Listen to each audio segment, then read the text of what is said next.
I'm Tara. I'm Ryan. We love Disney movies. So we decided to watch them all, from Snow White to Frozen 2 and beyond. Each episode will watch a different Walt Disney Animated Studios film and tell you all about it. Did we like it? Does it hold up? Who's our favorite hero? Or villain. We'll give you history and fun facts about each movie. And sometimes we'll invite our friends to watch along with us. So put on your tiara or your evil crown and join us on our adventure. This is Tara and Ryan's Princess Diaries. Hello, listeners. We are back with another delightful episode, another movie that I loved as a child, and we have a special guest who is a childhood friend of mine and who has also become a good friend of Ryan's along the way. So, hello, KC. Hey, what's going on? Casey is going to be doing Mulan, 1998's Mulan with us. Mm-hmm. Casey, now I think you asked to do Mulan. I think we asked you which episode would you like to do, and you suggested doing this one. Is this a favorite of yours? Yeah, I love this movie. I saw it as like a very, very small child. I don't remember actually seeing it, but like I've always like known the movie because I was really little. I was only like 6 when this movie came out. But I probably saw it with Tara, honestly, as a little kid. There's a very good chance that happened. Probably true. Because I was there. You said you don't remember seeing this. Have you seen it since, or is it just like... Oh, yeah. And like I'm sure in my adulthood, or like, teen years, I definitely remember the plot and like know the movie for sure. I've seen it since. This is fun. I like when guests are like, this is a favorite of mine, but I haven't seen it in a while. Those are like my favorite sweet spot, because it's like, you have a fondness for it, but there's like, you have a nostalgia. Going to enjoy watching it again. Yeah, and then you're kind of watching it again through a new lens, which is always exciting. What do you like? What do you like so much about it? What do you remember? I remember it being I just remember it kind of resonating with me a lot as like a kid. I felt like I didn't meet a lot of expectations as a kid. So like the theme of like her not meeting all these expectations around her, like that kind of resonated with me a lot in the movie. So you felt that as a 6-year-old? Yeah, no, it's funny that I was like thinking about this before. I was like, I feel like there's themes that I didn't even understand that would resonate with me later in life, but like I always remembered the movie, right? So like it always kind of stuck with me, and like, you hear the songs and whatever else, and like they always kind of stuck with me. As I got older and like kind of figured out who I am as a person, and so this movie just seemed right. When you asked a movie, I was like, Mulan, definitely. There was no question, by the way. I was like, ultimate favorite Disney movie for sure.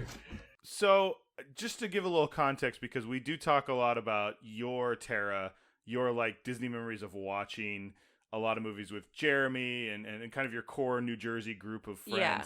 Casey is the youngest member of those of that group. Of the original Mouseketeers, or yes, whatever of the we'll OG, call it. yes, of the OG group. What is your memory of that? I know you were kind of like a baby when they were like kids, but like, do you have any like memories of watching the movies with Jeremy and Kelly and Tara and your sister and everybody? So I laughed when I was listening to the episode Jeremy was on, because he was like, I have a particularly strong childhood memory, and I have like no childhood memories really. So it's like same. I have the like same. none. I have very vague memories. So I definitely remember like going to the movies with everyone piling into the back of the van. Like I remember seeing a ton of movies, but I don't remember like which ones, or have like specific memories of each one.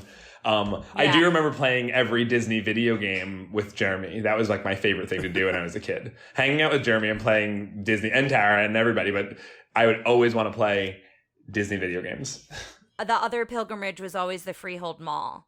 It was like a special trip when we went to the Freehold Mall, because it was the moms would go with all the kids. Was the theater at the mall? So that wasn't really going to the movies. There was a 2-story carousel there that was like a big deal. 2-story carousel? Yeah. So that was like the big highlight. Dangerous. No, it was really cool.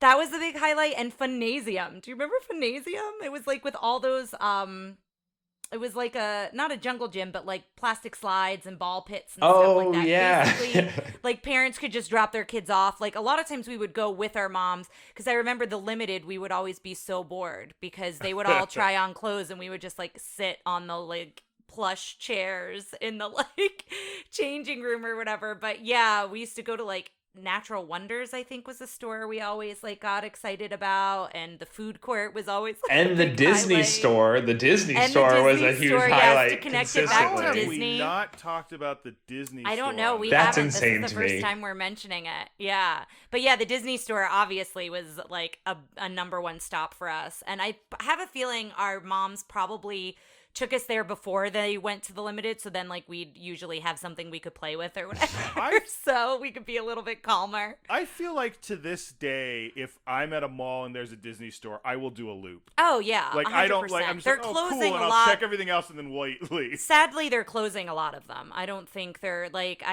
we follow a lot of theme park journalists and Disney podcaster, Instagrammer type people, but the one I follow the most, Carly Wiesel, I always give her a shout out because I'm obsessed with her. But she was saying something the other day because there's a Harry Potter store. Did you hear about the Harry Potter store that opened in New York? Yes, I did. It's In the city? It's apparently insane. Yeah, it's crazy. If you go to Carly Wiesel's Instagram, she's got like a bunch of stories about it if you just want to like see what it looks like inside. But she was talking about how like Universal did it right because it feels like this immersive experience, and like each time you go, you could like notice different things because there's so much in it. And she's like, she feels like Disney really missed the opportunity there because they tried to rebrand the Disney stores, and I don't think it was quite so successful. And so they're closing a bunch of them. And I think like the first Disney store is out in California somewhere, and that one's closing. Wow. So yeah, so it's kind of crazy to think like this end of an era when you think of like the Disney store, because I know it was so important to so many generations of kids. Back to Mulan, 1998. Mulan, What are your 1998. memories of seeing? What are your memories of seeing Mulan, Tara? So I'll go with KC to where like I don't have specific memories the first time I watched it. I just am very like connected to this film. But this is one I think I've mentioned in previous podcast episodes. Like whenever I'm not feeling well, or like if I have like an outpatient procedure where it's like you got to take it easy the rest of the day, like Mulan will be what I put on. Like I know the music so well, and it makes me laugh, it makes me cry. Like every time I watch it, like I get all the feels from Mulan. You said this when the new one came out, and you're like, "Let's watch it," and I was just not shocked, but like, You didn't realize I was so connected with Mulan. with that one specifically. Yeah. Like I wouldn't have keyed in on that one. Yeah. This of course came out in '98. That's junior year for Crazy. young Ryan. I'm in middle and, school. I was 6. I think at this time I am listening to Limp Bizkit and being like, I'm a cool guy, and I think I saw it in theaters probably with my girlfriend. I remember thinking it was okay. And I have now apparently like shed my heart. The stone wall around my heart has been crumbled. The feeling Huns have crawled over the wall between them and my heart because I started watching the making of. Thank you. I started watching the making of, and I was like, she really loves her father. Like I was like getting like teared up at the making of, and I was like, oh god, you're gonna be a mess during this, aren't you? So. Yeah. So it got an 86% on Rotten Tomatoes. And what I found interesting that I didn't really realize is it was based on a Chinese legend of who? How do you say it, Ryan? We looked it up. Hua. Because Hua. you said hua, Yeah, and I said, I was like, no, that's Al Pacino. not right. Yeah, Hua so Mulan. Hua Hua Mulan. Mulan. Thank you so much. I knew I was not going to say it right. What is it in the movie? It's Fa Mulan? in the animated version, but we looked up that in the live action they changed it back. Right. And so she's a legendary folk heroine, and from like the northern and southern dynasties era, so around 4th to 6th century AD is what I found. And they say that scholars are divided on whether she was a real person or a fictional character. So I guess they go back and forth on how real she was. I don't know if you guys came across anything or know anything in addition to that, but that's kind of what I found about Everything it. I saw was just folklore, so Got it. I don't know that they said that. Yeah. Real quick, 1998 in film. The top 3 movies that year are Godzilla at number 3, Saving Private Ryan number 2, and Armageddon at number 1. Another Disney movie, a movie which I don't. We need to get you to see. You haven't seen Armageddon. I've not seen Armageddon. No. Bug's Life is number 5, and Mulan came in at number 7 that year. Oh, interesting. It was nominated for Best Musical Score, but Shakespeare in Love won. And for Best Original Song, it was not nominated, but Prince of Egypt also came out this year, which I also loved as a child. And Prince of Egypt won for Best Song. When You Believe, I think is the name of the song. I couldn't tell you anything about Prince of Egypt. My feelings are Mulan got robbed in all categories here. Yeah, I think Mulan's music is amazing. But some of the interesting things I found along the way, it was the first DVD for Disney in 1999. So found that kind of fun. Well, we're still going to say. The clamshell. We talked about that, I think, in the last episode. Just double checking. And this is where I have kind of the history. The Fa is the Cantonese pronunciation of Mulan's family name, and Hua is the correct Mandarin pronunciation, and it means flower, is what I found. And then Hua Ping, which is they say her fake name. So when she is impersonating a gentleman, it means flower vase or just vase. While I was reading about this is what I read, was in China, an effeminate man is often called a flower vase or a flower pot. And at first I was like, do we say this? Do we not say this? We always want to bring stuff up, but I think it sparks a larger conversation that Ryan wanted to mention. And Casey, we'd love to get your thoughts on this as well. Well, it's something I think that's been coming up a lot is the Disney attempting to have it both ways Yes. with their LGBTQ representation and things. Recently, Loki has come out, and there was a big thing at first about Loki coming out as bisexual on the show, but in seeing things on Twitter from I listened to a podcast that is 5 gay men talking about comic culture and that sort of thing. Homo Superior, great title, also great podcast. And they've started passing around some stuff about like Disney's being like, look, we have this queer representation, but they have it in a way that's easy to edit out because of the Chinese market. Mm-hmm. And that they're hesitant to do something that is more focused that couldn't be edited out because of the Chinese market. This is a little bit of a stretch getting to this point, but it is something that's going on right now, and I wanted to bring up since there's stuff like that in here. There's also this whole theme throughout Mulan that I think they cut out of the new one, where it's like I don't know his name, but the main love interest, Shang is kind of in a 1998 Disney way, dealing with the fact that he's falling in love with who he thinks is a man. Yep. Or having some sort of feelings. And in the new one, they like cut that out completely because it's going. Really? Yeah, he has like no romantic feelings until he learns Mulan is a woman. Interesting. So I don't know if we want to discuss anything more there, if we want people to kind of like go with that on their own. I think it's an important thing to talk about. I think this is probably a solid reason why another reason that I picked this movie when we were talking about it, because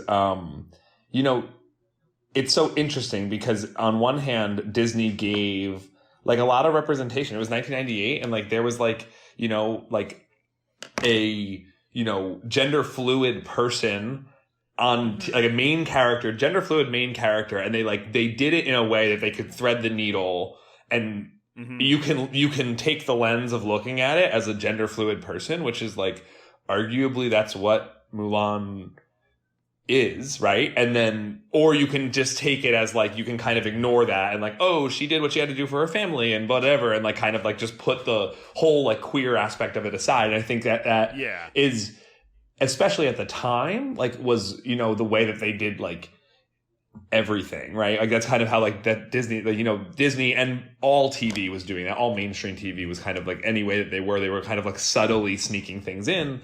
But like it was so much representation. I think that's kind of what resonated a lot with me, like watching that movie over the years. Like the need to fit into a gender stereotype or not.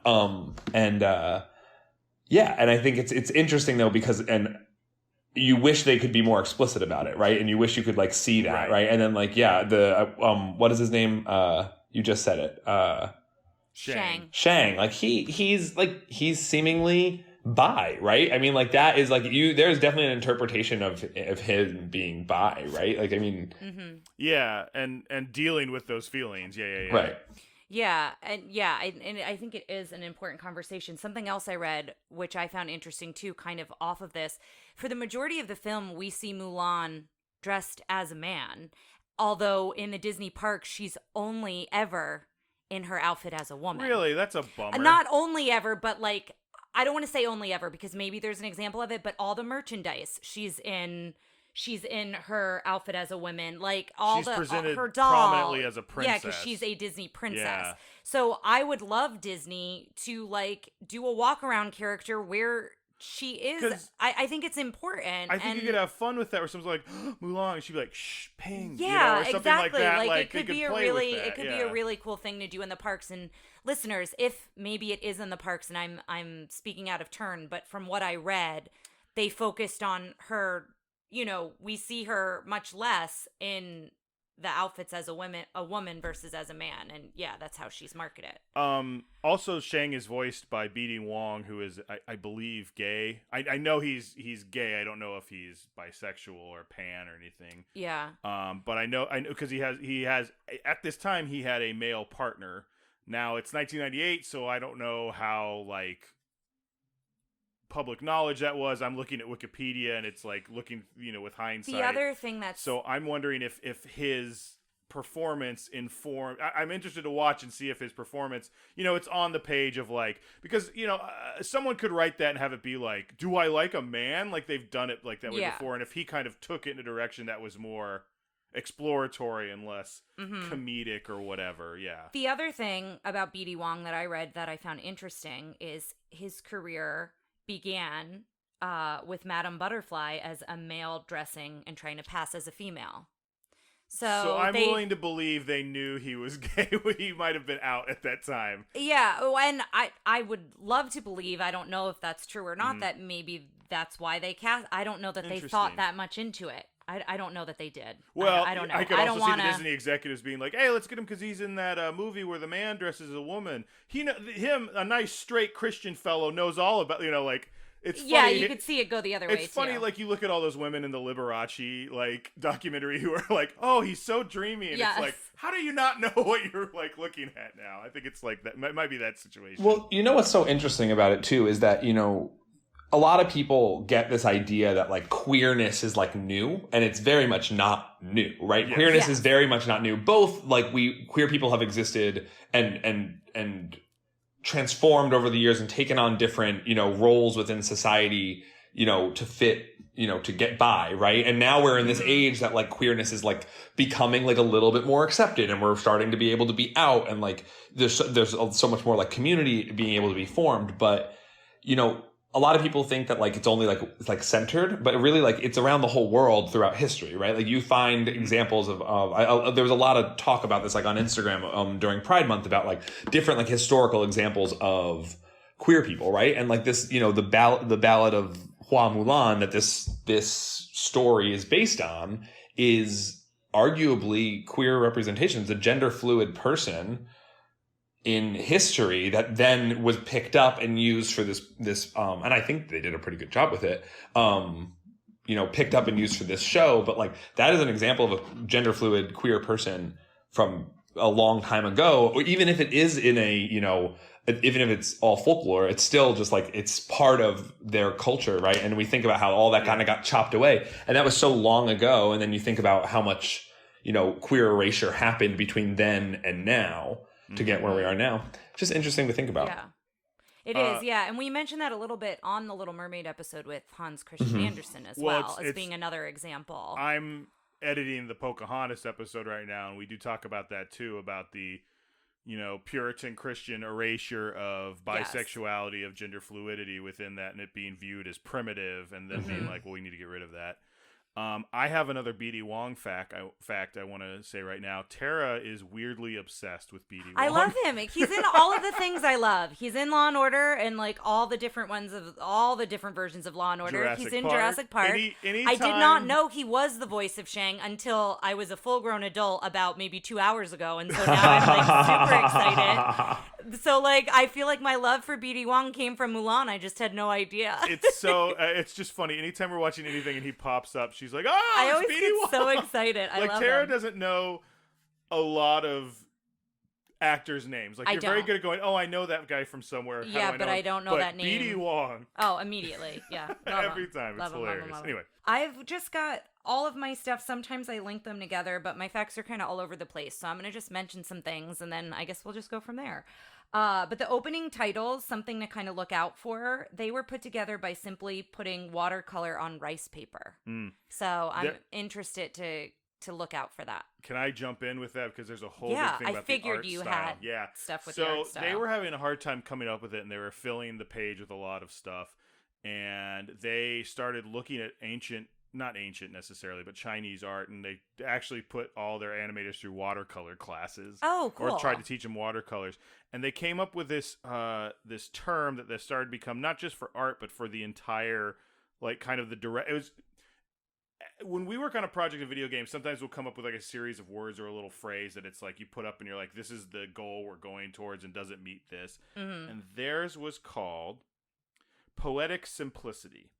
So the ideas are like, when you look at it, it's supposed to seem very, very simplistic and easy so that the parts they want to push forward come through. The backgrounds in this aren't super cluttered. They're very simple versions so that the characters pop. Yeah. The pieces that they want to focus on, like when they're sitting under, I think, like a chair, like some sort of red blossoming tree, like that's pretty in detail, but the stuff around it is very simple. But that became the idea for like telling the story. How much do we use dialogue versus animation? Like the word poetic simplicity from the producer Pam Coates. That was her big like mantra for this movie, and so you see that a lot throughout everything. Very cool. I also read, if we want to go into the voices a little bit, Harvey Firestein, thank you. He was reluctant to voice. You know who that is, don't you? David. Yes. Yeah. David, why did I just send my mother to Atlanta, David? We just watched Independence Day.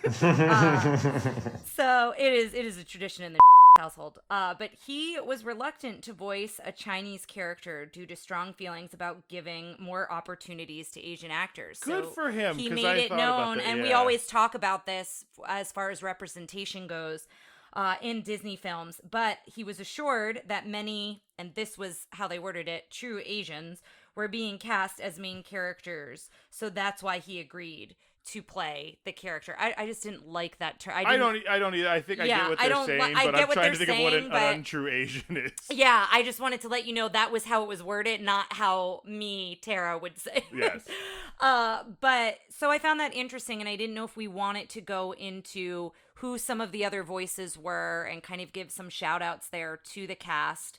And then also talk about, because Jackie Chan voices Shang in the Chinese version and sings. he sings. He's the so singing he made a voice, music too. video for I'll Make a Man Out of You. So I'm leaving that to you, Ryan, to find that music video And to post put it it? on the Facebook page. Ming-Na Wen did the voice of Mulan. Yes. She's She's stunning. She's So beautiful and to talented. this day. But we want to talk about how she's like the trifecta of Disney, huge Disney properties, because she is a Disney princess. Mm-hmm. She is a character on Agents of S.H.I.E.L.D., which was the Marvel TV show for a while. Yeah. A completely, get ready for the quack, bad character. And then she has recently been in The Mandalorian. Which is also equally bad. What was she in? Who was she in The Mandalorian? Are you all caught up? Oh, I'm all caught up. Skip ahead a few bits if you want to skip the spoilers. She's the woman who ends up going with Boba Fett to Jabba the Hutt's palace. Oh, Like she was in season 1 and she was attacking him, and then she paired up with Boba Fett for a while. So cool. She's great and I love her. Yeah. Also an interesting fact. So she was not the singing voice. I read that. Yeah. Of Do you have Mulan. who the singing Yes. voice is? You I might didn't know write her. It down. Leah Salonga, also the singing voice of Jasmine. Oh my gosh. Which, as soon as I heard that, it becomes very obvious. Yeah. Eddie Murphy was the voice of Mushu. I want to get back to him in a sec. Yeah, I've got some things about that Okay, as well. cool. Miguel Ferrer is the voice of Shang Yu. And then we've got just a cavalcade of Asian character actors as different characters. James Hong is Chai Fu. James Hong, you might remember from Wayne's World 2 or Big Trouble in Little China. Pat Morita is the Emperor. Pat Morita, of course, is Oh my God, why can't I remember his name from the Karate Kid? Mr. Miyagi. Mr. Thank Miyagi? you. Yes, Mr. Miyagi. And George Takei. There's many other actors, Well, but the three where George Takei is the first ancestor. George Takei, of course, Sulu from the original Star Trek. Yeah, I think, since we've been doing each movie chronologically, I think this is the first time Disney made a real effort to have representation in their cast. I think so. Yeah. Up to this point, we see it a little bit, but maybe with one or two characters. But this seems to be the first time as a whole an that effort they was focused made, on. Yeah, that an effort was made, which is exciting to finally start to see that. And of course, Frank Welker is the voice of the horse and the cricket. Yes, yeah. I read that this was one of the last movies he was credited. He goes on to do a lot of uncredited stuff, I think, after this, but this is the last one they credit him, but I'm not sure why. I didn't really go into that. I don't know that he's in so many things. I wonder if he's like, as long as the check clears. Yeah. To go back to Eddie Murphy, this was his debut as a voice actor. His only non-DreamWorks, because he goes on to be Donkey in Shrek. And apparently, they were looking for someone kind of like Robin Williams with the genie. And he, I guess at one point, I think they agreed to this, but he asked if he could record the voice in Bubble Hill, which was his mansion in Inglewood, New Jersey. And I didn't know he lived in New Jersey, so I was super excited about that because two of us are New Jerseyans on this podcast. So the other thing is I read that Joe Pesci was originally cast in the role. I don't know how accurate that was, but I came across that. They were only going to Jersey, apparently for a casting of Moosh. I came across that fact and was like, that's interesting. Did they have anything about him not wanting to be in promotional material or anything like that? No, I didn't read anything about that. He wasn't in. They didn't have any video of him, and maybe it was because they didn't bring a camera to Inglewood or wherever. Yeah, since if he did it in his house. I didn't see him. He wasn't interviewed. It wasn't. Interesting. He wasn't in any video, but they would just say Eddie Murphy is Mushu. I mean, he was a huge name at that time, but this first time of him doing like a voice actor role, but I don't know why that would make a difference. So they originally had a song for Mushu that apparently after Eddie came in, the character changed enough that they were like, this song doesn't work. So, and there was a making of where they had it, and it also, they didn't say this, I'm saying this, it felt a little out of Eddie's range. Got it. It was like, this guy, like, it sounded like, almost like Oogie Boogie singing it. Like, Got it was it. just like, really, like, joyful, like, and I was like, I don't know if Eddie could have pulled this off. Yeah. Especially after, what was the one we watched, Phil on Hercules, where I was like, oof a doof. I didn't mind it. I love Danny DeVito. So, talking about music, I read that this was one of the last Disney animated movies to contain musical elements until Princess and the Frog in 2009. So it's so crazy because the whole Disney Renaissance, they focus, Howard Ashman comes in, and even a little bit before that, they're focusing on these musical elements, and that's what kind of gets them their success again in this period. Home on the Range has some music, but I think they're trying to erase. I think what they're saying is that musical, the style, right? Okay. And the beats of like it is a musical versus like just having music in it is kind of how I took that when I read it. So that's 11 years until. So this is our last like big kind of musical focused Disney film until 2009. So wow. I found that kind of fascinating. That's weird. And I was reading, I think because they were focusing more on like, again, this one I didn't write it down, so of course I don't have it in my brain, but action movies and like the style of film and movies were kind of changing in what was popular, and so I think Disney tried to follow that. Yeah. And I think then they realized, took them 11 years, but I think they realized, they need to go back to their roots and kind of what they're really good at, like what set them apart from everything to begin with. I have a question about the music on this. Okay. In one of the making ofs I saw, it was weird because they kept acting like they were going to show. Does Stevie Wonder have anything to do with the music on this, or 98 Degrees? So I don't know either one of them, but it's Christina Aguilera's like debut. She records Reflection, and I have a fact on that. Like she records another version of it, and they say that like it launched her career. I didn't come across anything. When we come back, we'll talk more about the music. And it was like Stevie Wonder playing. And then they did it again, and it was 98 Degrees. And I'm like, Do they do like a Peebo Bryson type like re-record? I don't know. I'll have Maybe, to look I that don't up. I was know. just they never went back to that, and I was like, Yeah. maybe they cut that part out of the recording I had, but I just wanted to check. The theme song in the opening credits this is, I think, my last music thing here, as well as the melody for Honor to Us All. Apparently, it's the same tune that Peter Pan plays on the pan flute in the Disney version of the movie. Dun, dun, dun. Isn't that what it plays? It's like that? Yeah. I don't know. Interesting. Yeah, Honor to Us All. Yeah, maybe it is. I mean, that was a really terrible version. I know. Of me You just like you can edit that out, Delightful. No, it's staying in. No. If I start singing, we have to edit all of the singing out immediately. I usually hit it. I didn't hit it there.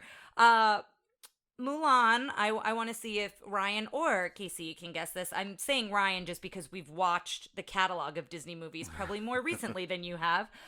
She's the second Disney second Disney princess to have both parents alive and present during the entire film. Who's the other one up to this point? Both parents. There's only one up to this point, and then there are ones after it's got to be that. Sleeping Beauty. Yep, because it's Sleeping Beauty. It's hard to remember because her mom has zero Her lines. mom has zero lines, and like really, you forget she's there. But yes, then the third is Tangled, so it doesn't happen again until 2010. Then in Brave in 2012, and then Moana in 2016. Can't wait to see Brave. So the character designer in this, the character design lead for this project was Cheng-Yi Chang, who was a Taiwanese man, or may still be a Taiwanese man. I don't know if he is with us. I don't know why I did past tense. He did a lot of work about the look. Like he did what he almost called an equation, where he was like, I want them to all be very different silhouettes. I want there to be, they all have this kind of S shape he uses a lot. So there's a lot of like characters that kind of look and see if they have kind of an S shape. That's to Mushu. them. Mushu is an exact S. He's literally an S. Yeah. But like everybody else kind of has curves to him like that. Mm-hmm. But he wanted it to be like, you look at her three like co-workers. I don't know what they're called. Like Harvey Fierstein and the two other guys. The co-soldiers. Yeah, he's like, they look very different. One's short and squat. One is very round shape. I just thought that was interesting because that's something we talk about a lot in video game design, because there's a lot of like, the player runs into an area and you want them to be able to like identify and make decisions based on a very quick silhouette of someone. Like I think Halo was not the first game to do it, but it was like really pioneered in there of like everyone looking very different. So you go, this character does this character does this. Got it. Mm-hmm. So I thought it was cool that they brought in, like that there wasn't a lot of, as far as I could tell, they weren't a lot of forward-facing in the documentaries, Asian representation in the crew.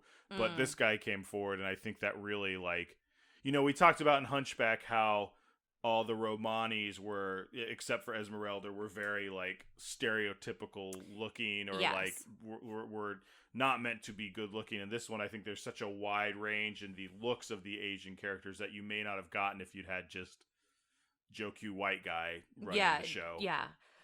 Some other things when it came to the animation that I came across, computer animators they used the latest tech to add detail and to mimic camera techniques that previously it was unavailable to animation.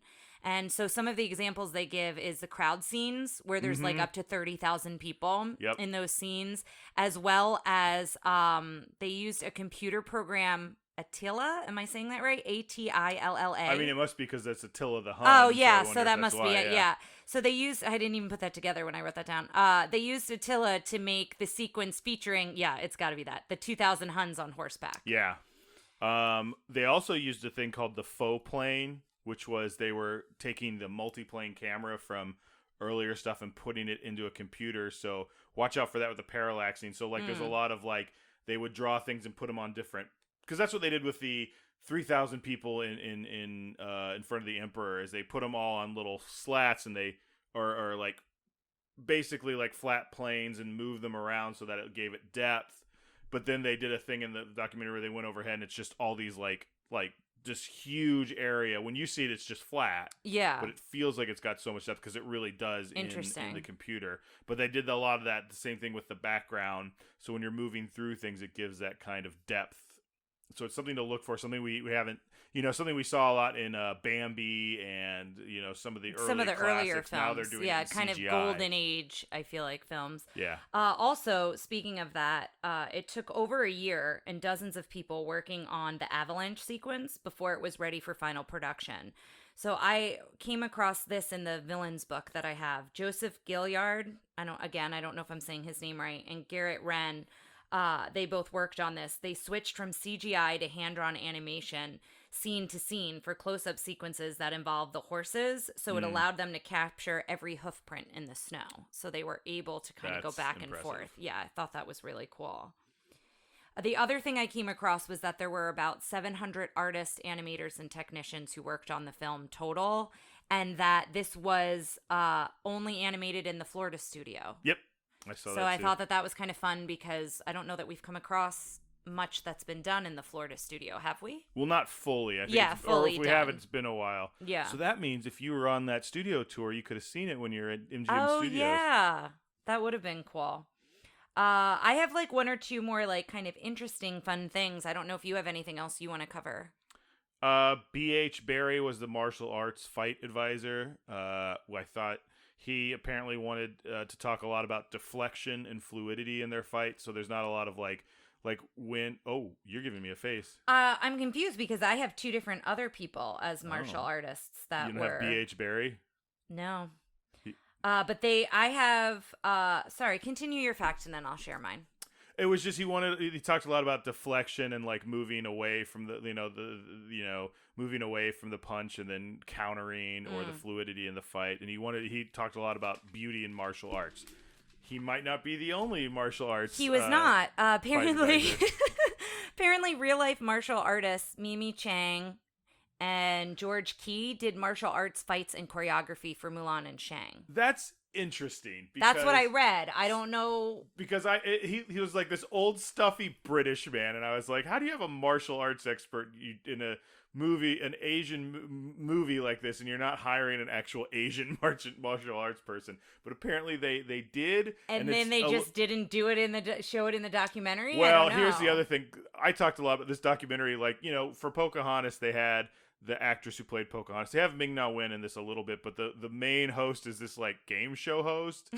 And he is just like, hi, I'm here to talk to you about Mulan. And then he's like, the martial arts in Mulan. And they're like on this obvious set with like smoke blowing in and these two Asian martial artists fighting in the background while he's like, the martial arts. And I'm like, are they going to turn around and be like, yeah, we worked on it? No, they're just decoration. And there's two making ofs I saw. One of them was a lot more, seemed like it was a newer examination, and the one that was like shown on Disney Channel, I was like, boo. Yeah. There's a section of it where they just go, one woman who was shares a lot of similarities with our character Mulan just won a medal at the Olympics. That's right, Michelle Kwan. And then they just talk about Michelle Kwan for 5 minutes. I mean, Michelle Kwan's amazing. I love her, but right, yeah. But she other than like she's Asian too. Like that's the only connection they make. And then she goes, "Oh, the story of Mulan sounds like something I could relate to." Like I'm like, this is horrible. Yeah. I have something to look out for. Mulan writes with her left hand, but holds a sword with her right. Is that a fact that you have? No, but I'm just like, I know, hey, left-handed, yeah. Ambidextrous queen. Yeah. So they talk gender about fluid. God, she's everything. Exactly. Yeah, they talk about how like it could very much be she's ambidextrous, and then the other thing they mention is that in Chinese martial arts, typically you're taught right-handed, so it could. But either way, she's still ambidextrous because she's able to do right-handed and left-handed things. So I found that really cool. So yeah, she is a fierce queen. I'm gonna say instead of princess. Well, she's great. Let me jump in then with something. There was a lot of stuff about how they really wanted to inject humor into her and have her be like different from the other princesses. She started off their first run at the story. She started off as very unhappy. In the first kind of run. And she was stuck in her way. It was basically like she wanted to fight in the army. She wanted to do all this stuff. But it was like societal pressures were keeping her from doing that. I read that came off selfish. That's what they said. They're like, when we got to it, it wasn't that it was selfish. It was just like her her struggle was very much just about her, and everyone was like, we don't really like this character. And then when it became, she loves her family so much, and it's like talks about, and they still mention the societal pressure. Yeah, like we it's go still into, there. It's still very much present. But I think they did a much better job in this and she's next much rendition more of it. likable. They talk about if you watch her make decisions, like when she goes off, it's she just makes these decisions and does it. Like she thinks about them, but like there's no like hemming and hawing about stuff. Like when she fires off the cannon into the avalanche and all this stuff, it's like she's just like, I need to do this, and she's very decisive. It's just like people don't expect that from her, and they said it made her a much like more relatable character. They made her like she's one of the first Disney princesses that like wakes up and is like, oh, I'm late, and stuff like that. Like she's just, they're like, we wanted her to feel like the audience. Yeah, she's not put together she feels like that could be any one of our days. Well, it's like all those memes where it's like when Cinderella wakes up, she's like, and the birds are around her, chirping, and then Anna from Frozen it's like a princess, and then me. But yeah, Casey, I know we kind of like run through a whole bunch of facts here at the beginning. Is there anything else? I learned a lot during all of that. I was like, great, this is awesome. I learned so much.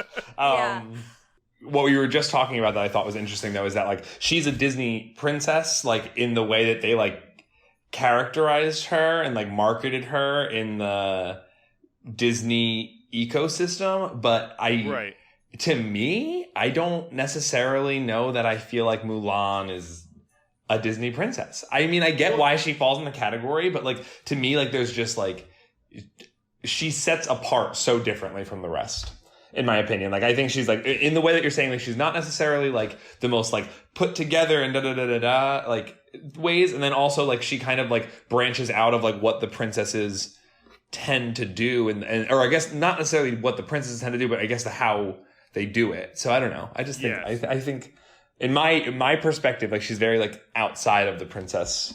Well, it's interesting. I think up till this point, you're correct, but I think we start seeing from her, it leads the way for Merida and Brave and oh my god, I can't remember her name, but the princess from The Princess and the Frog, who's like Tiana. Yeah, Tiana. Like her motivation is like to be independent and run a business. Like you're not just like a prince will take me away, and like it's it's all that. I think or you're not born. You're born into you've got everything, right? Like Sleeping Beauty, granted she doesn't know it, but she's born into like this very rich like environment in this giant castle. So we start to see a little bit more diversity there, but I think Mulan divides that and branches it off to make way for these other princesses. Is Mulan the first? I'm probably wrong about this. I'm sure there's something else, but she doesn't have a hero. She's her own hero. Like, there's no hero in her. And I'm trying to think of what other ones really, there's no other hero besides them. Well, what do you mean? I mean, Shang's also a hero, but I think she saves the day, whereas, like, the closest thing up to this... It's not like Aladdin is, like, running around with Jasmine. Mulan gets to be the star hero and the... Right. Well, like, The Little Mermaid, my big thing was Eric saves the day at the end.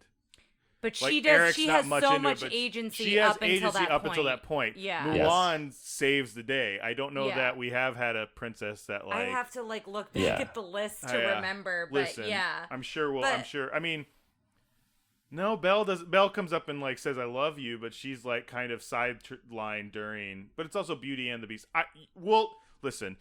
Write in, listeners. You know the number 707-YOTRPD1. Call us. Let us know what you think. Yeah, tell us you have a bone to pick if we got absolutely. it wrong. I kind of stand by. I feel like Mulan's the first one that was like her own hero. I think you're probably right. I think you are. It's more of us just kind of like thinking back through what we've just recorded. But I think you're right. I think she's the first one to actually save the day at the end. Yeah, and to be the main focus without. Like someone else being in there. Shang is definitely like I think I've called him Shane a few times. Like, but Shang is like the B character, and he's not the objective. If anything, of her. she saves him. I have a feeling by the end of this, we're really going to think that that's the way this goes. I've got an interesting fact when we come back about how she saves the day, and we'll talk about that in a bit. But if do we feel good with where we are? Are you ready to watch this movie? Yes, I'm ready, very so ready to watch excited. this movie. I'm ready to watch this movie. Let's watch it. Well, it is Let's time to take the VHS out of the clamshell and stick it in the VCR. We'll see you on the other side, listeners.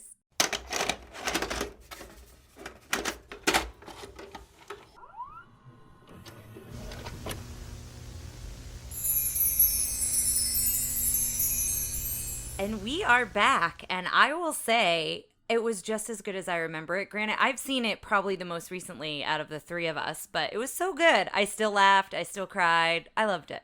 It's definitely, I think we've kind of hit this kind of, I don't want to say B rank, because it's like the end of the Renaissance, right? Yeah, and technically we've ended the Renaissance. We've done Hunchback and Hercules, and we recorded Tarzan previously, which I thought Tarzan was really is good. what ends the Renaissance. But this one is probably my favorite of those four. Mm-hmm. I like Tarzan a lot. But you liked Hunchback a lot, too. I liked them all better than I thought I would, but Yeah. this one like really hit on like every cylinder except for one thing, and we'll get into that one thing we all kind of went, at the end. Yeah. Casey, what'd you think? I loved it. I mean, it was as good as I remembered it. It was all the things that I remembered of the movie, and it's kind of nice to have not seen it in a while and then be able to watch it again and like pick up on all the stuff that I didn't remember, and then like the themes were like even more relevant and like present than I even remembered them being throughout. Yeah, I thought it really aged well. Yeah, I think it's aged well, and I think it continues to resonate. Not only, I think I think no matter what your background is, I think you can connect to this film in lots of different ways. I do think you said all the things you remember. I think we all forgot the part, except Tara, when we see the destroyed Chinese army, and me and Casey were like, whoa! Yeah. I was like, oh yeah, guys, it gets dark here. Do we just want to dive in? I think. Yeah, always, I kind of take notes throughout the film, and so we can kind of just go from there. And obviously, feel free to chime in with anything you thought with it along the way. Let's do it. Come on, Tara. Let's get through it quick.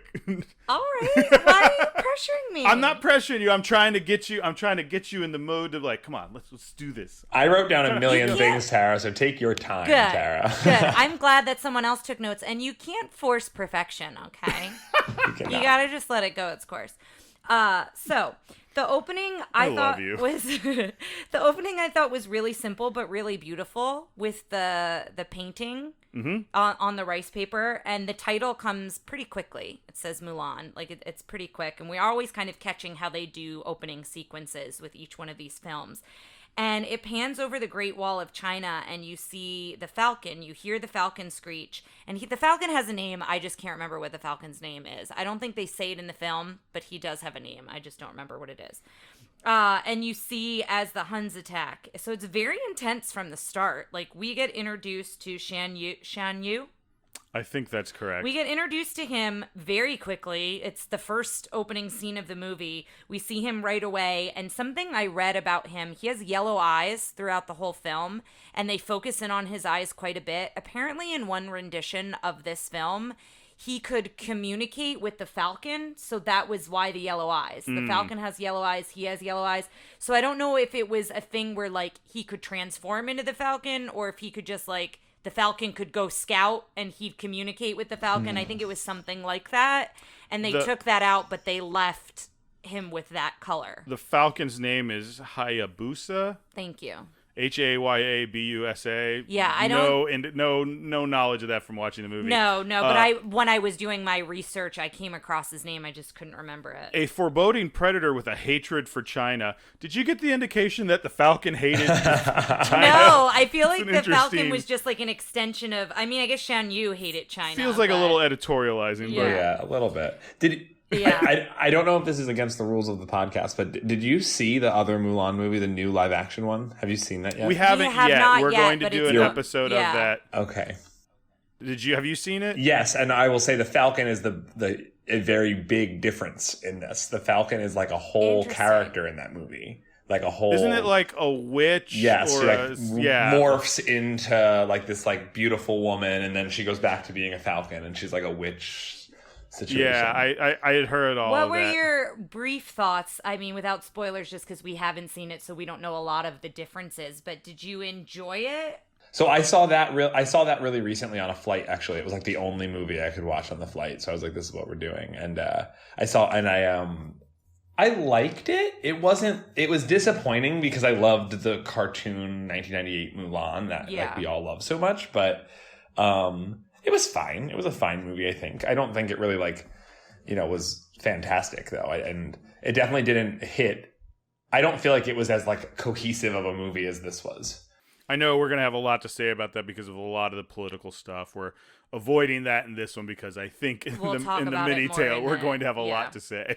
So we meet the Emperor next, and basically we find out that, the Huns are attacking, and so he asks that one male from every household fight in the Chinese army. And this is when the Emperor says a single grain of rice can tip the scale. And then it cuts to Mulan, who is basically shoving her face full of rice because she's late and she's eating and she's waking up, she's got to do chores and all this. And I very much feel like Mulan most mornings. I feel like I'm always running late. I'm always like getting ready as quick as possible to get out the door. But her dog little brother helps with the chores, and we all had such a hearty, like, big laugh when she ties the grain for the chickens to little brother and then puts a bone in front of him, like on a stick, so he'll chase the bone and like let the grain out for the chickens. And her father is praying to the ancestors that Mulan will do well at the matchmaker. And then all of a sudden, little brother runs in and all the chickens and all the grain. It's just like this perfect moment of chaos of like, you understand why her father is praying to the ancestors. You find out very quickly she's clumsy. She means well. Like, she comes to bring him tea and she breaks a cup and she's like, I brought an extra. So it's obviously she breaks many cups in that household. You get a lot of personality from her very, very quickly. I think you can connect with her pretty early on, and we get a sense of who she is very quickly. I feel like that's becoming like a modern Disney shorthand, like how to connect to a character, make them clumsy and want to sleep in. Like all of a sudden the audience is like, yes, this is our princess. Yeah. But then we cut to Grandma, and they're waiting for Mulan at the matchmaker. She's late, and they're waiting for her, and Grandma is trying to prove that the cricket's lucky. And crickets are a symbol of luck in Chinese culture. So she has this cricket and she just covers her eyes and walks into the street and causes all of this like pile up and destruction, but she survives. So she's deeming the cricket to be very lucky at this point. Huge logical fallacy there. Yeah. Nothing bad happened, therefore it's fine. Exactly, yeah. And the cricket, meanwhile, is trembling. Like, they cut to the cricket and they're just like, what are you doing? So as they're meeting the matchmaker, we see her Honor to Us All is the song, and it's kind of this montage of her getting ready, the other women getting ready to go meet the matchmaker. And when she goes in and it's her turn, basically everything goes wrong. The cricket winds up getting loose and she's trying to like hide the cricket. At one point it goes in her mouth. And then the matchmaker, that grossed me out. Like for the cricket and for Mulan. Yeah, she puts it in her mouth so it's hidden, so the matchmaker doesn't see it. And then of course the matchmaker asks her a question, and then she's cheating. She's got notes on her arm, and we know that early on. We see her do that. Her mom picks up on it, and I find it interesting that they didn't really wash off when she got bathed, but then the matchmaker touched them, and then all the ink came off on her hand. Maybe it just was wet, and so I don't know. But I did like it. She drew like a perfect beard. goatee on her. Yeah. Perfect goatee because of the ink. So the matchmaker, basically everything goes awry. She winds up getting set on fire. Mulan tries to put the fire out. It gets worse. Now at this point, the matchmaker's makeup's all running. She's shouting at her. She's like screaming. She goes out. Mulan goes to try to put the fire out with tea, and she throws the tea in the matchmaker's face. So it's like this whole big thing. And Matchmaker is portrayed by Miriam Margolyes, who was Professor Sprout in the Harry Potter series. Oh. So everything gets worse, and basically the matchmaker shouts in front of the whole. Sorry, also a gay actress in this movie. I forgot she is. This is interesting. She was totally another example of people bend. It was really, I thought it was very interesting that the matchmaker was like such. It's like seemingly almost like a very like butch person. I thought it was very interesting she was a very butch person trying to like make these women into very desirable. Right. I thought it was very interesting that she was like interrogating their femininity as like, and she did not present very feminine to me at all. No, yeah, I would agree with that. She also made a comment about Mulan being too thin because she didn't have childbearing hips. Oh, yeah. I don't know why. Like, that's shorthand to make me not like someone if they comment on a woman's childbearing hips. Yeah, I don't like it. It hits me multiple ways. I don't know. I'm like, ooh, bad. This is a bad person. I don't like them. Yeah. So basically, she shouts to the whole village, you're never going to bring your family honor. So she again has kind of disgraced her family in this way. And then she sings the song Reflection. And both Casey and I, like, were basically like, every single word of this song is kind of feeding into what we were talking about in the first half of this podcast. But I wrote down just some of the lyrics. But, I'll never pass for the perfect bride or daughter, not the part I'm supposed to play. I cannot hide who I am. I just feel like there's so much that you could, like, through those lyrics that you could read into the kind of the themes of this film. And Casey, I don't know what you thought when you heard it.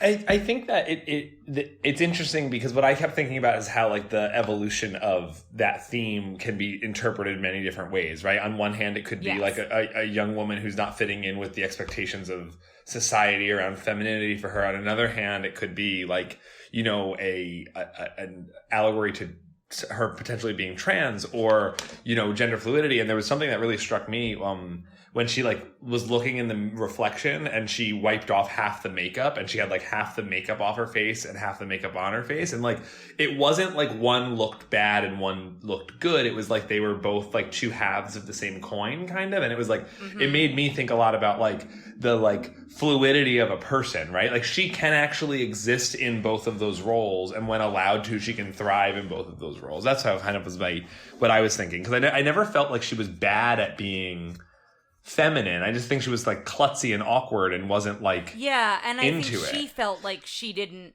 belong in that role. But I think if she could become comfortable in that role, like if she could feel comfortable, she, like you said, she could thrive in either one of those scenarios. Yeah. I just think it's interesting because I feel like a lot of the bad argument against writing these stories for like with queer quote unquote themes is like it doesn't appeal to like a mass market. And it's like, you're an idiot. Like this is a story that appeals to a mass market, like, but it is definitely very much, a theme that fits to this quote unquote other community. Like, you know what I'm saying? Like it's just a silly argument to me to be had that there's nothing to be gleaned from everybody. Well, and also as from we this. mentioned earlier,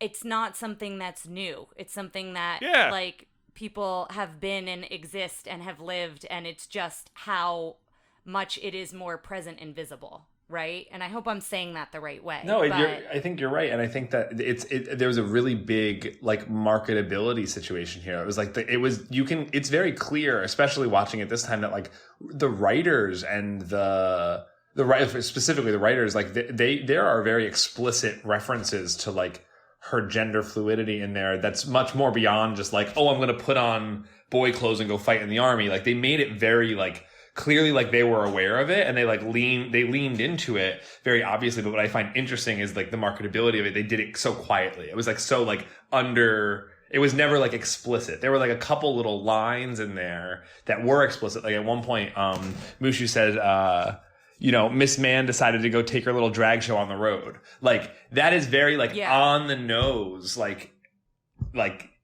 it was there. You know what I mean? Like, so clearly the writers were like aware of what they were doing when they did it. And it's like very interesting because it was like such a powerful piece of representative work for the queer community. But then also it wasn't, right? So like little kids seeing that like got this glimpse into like another way to be, but then also it was not explicit, and it could be seen as having done damage on the flip side. So it's interesting. It is also, and this is getting ahead, but to me the arc of her three friends was an interesting one to go through the lens of like how they viewed women and how they were portrayed in a way that was like, well, and again, I don't want to say this because I'm not of Chinese descent, but of how we kind of see how women are viewed through the lens of many different people in China in this film. 420 AD China, if you want to get like... if you want to get very specific. But still, and I think there's something to be said there, too. Well, my bigger thing is also those three are portrayed in this... They have this, like, weird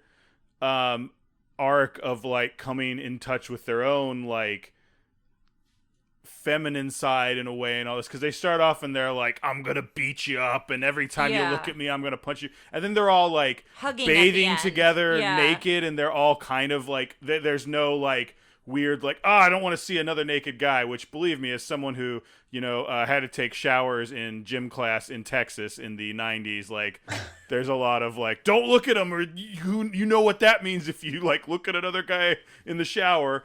But, like, these guys were all very comfortable with that and just like, hey, Peng, how's it going, blah, blah, blah. Like, the one guy had such a bad bubble of, like, personal space, like, but didn't seem, like, aggressive. He's like, hey, just, like, coming over. Yeah. And then by the end, they're all like, we're going to put you guys in drag. And they're all like, great, let's do this. Right. Like, it was just an interesting journey seeing those guys. And, like, I don't know. I thought it was interesting to watch them through that lens. Yeah, no, that's a great point. I think that they were, to your point about their like kind of misogynistic tendencies at the beginning, though, like I thought like they were the moment that they were the one of the moments in the movie that felt very Americanized to me. Whereas like, I mean, I'm sure more of it than I even really realized was, but they were like very like, I'm gonna give you a knuckle sandwich. Like I felt like I was like hanging out with my friends on Staten Island for a minute. You know what I mean? Like it is portrayed by a New York Jewish man, so that might have something to do. Right, exactly. But it's kind of my point though, is that like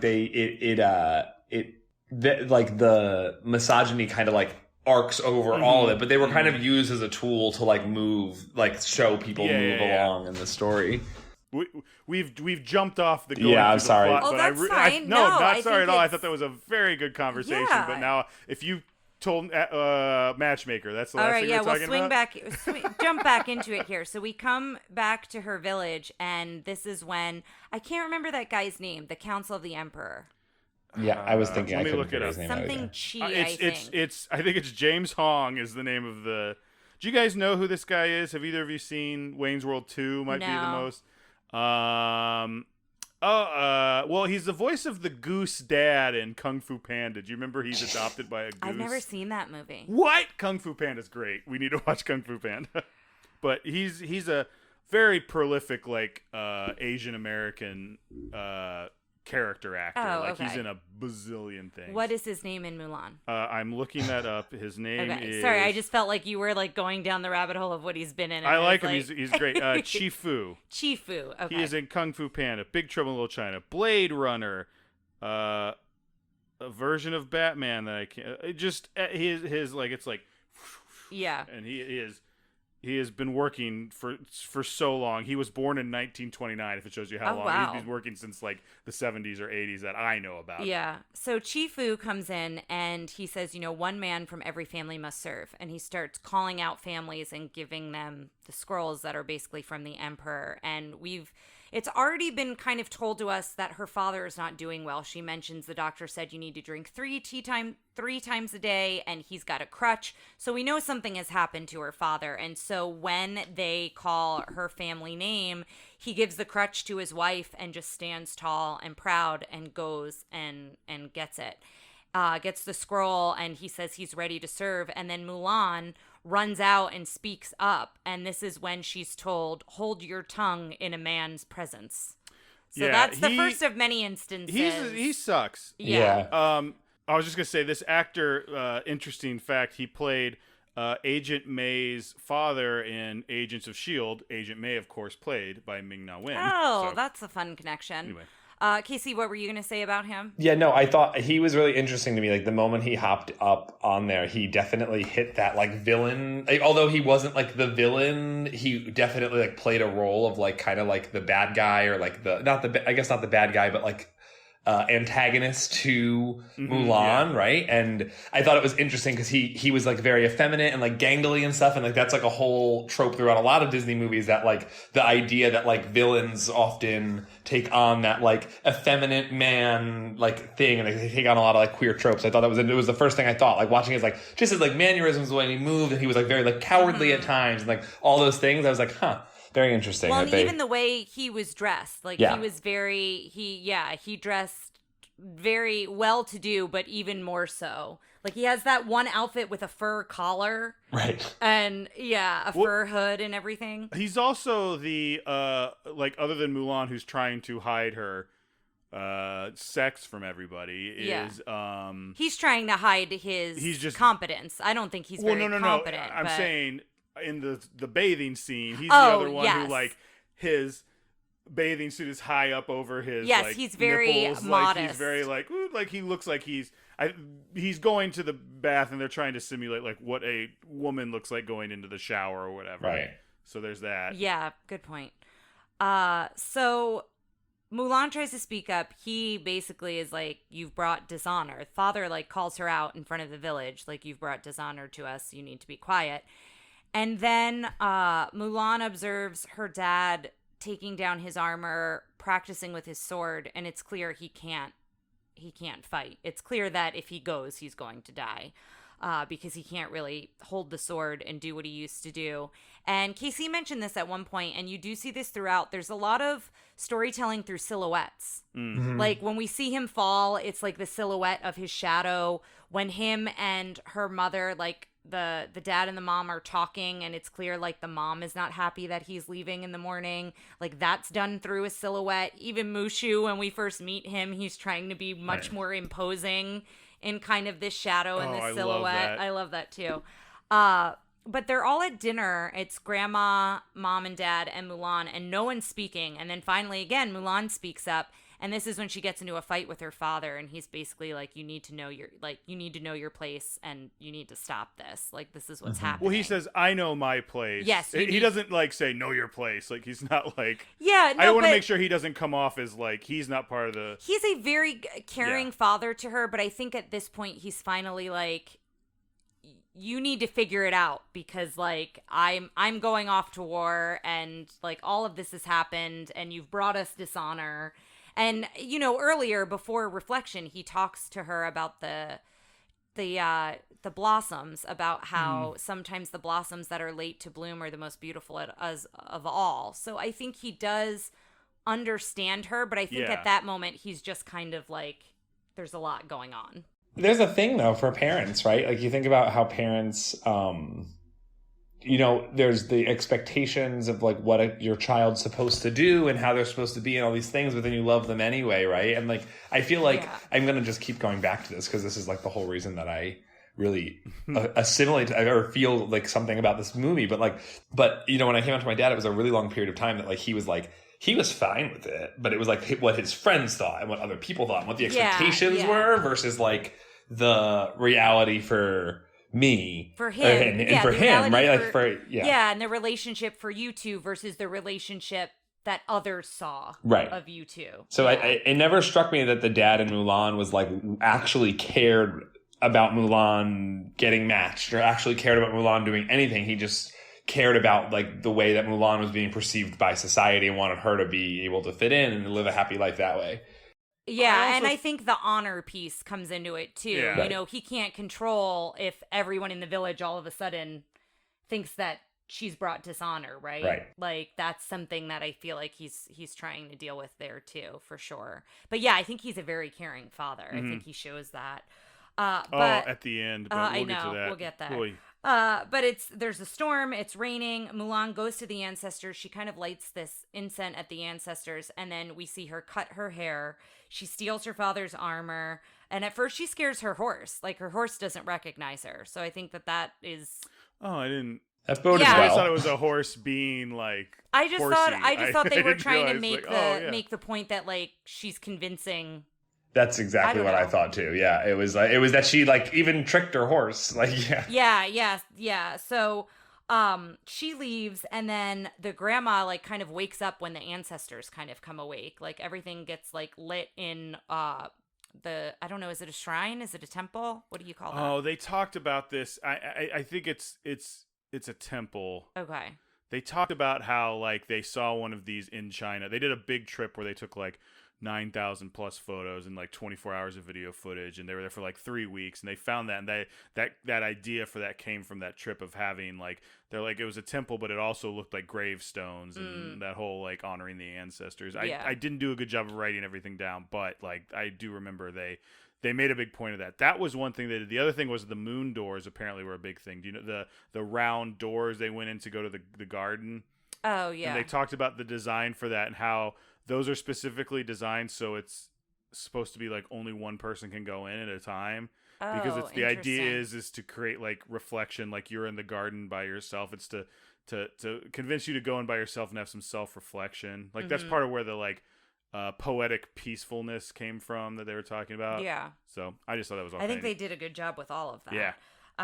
So when grandma wakes up, she then wakes up her parents, and they all realize Mulan's gone. And the mom basically tells the dad, like, you have to go get her. And he's like, no, if I reveal her, she's dead. Like, she's on her own now. Like, she's got to make it through this because there's really no other option. So we know that the stakes are pretty high for her at this point. And so grandma prays to the ancestors and asks, hear our prayer, watch over Mulan. And then this is where we meet all the ancestors, and we find out that Mushu used to be a guardian but has been demoted, and now he just rings the gong to wake up the ancestors. I remember when I was a kid, I remember really liking the ancestors, and now they're kind of like, they're a little bit dated, which is weird because they're supposed to be ancestors. They're dated because they feel modern to 1998. Yes. Yeah. Yep. Because they make some jokes. Well, there's what is that painting with the farmers? American Gothic. Yeah, two of them look like that and say Really? she's going to lose the farm.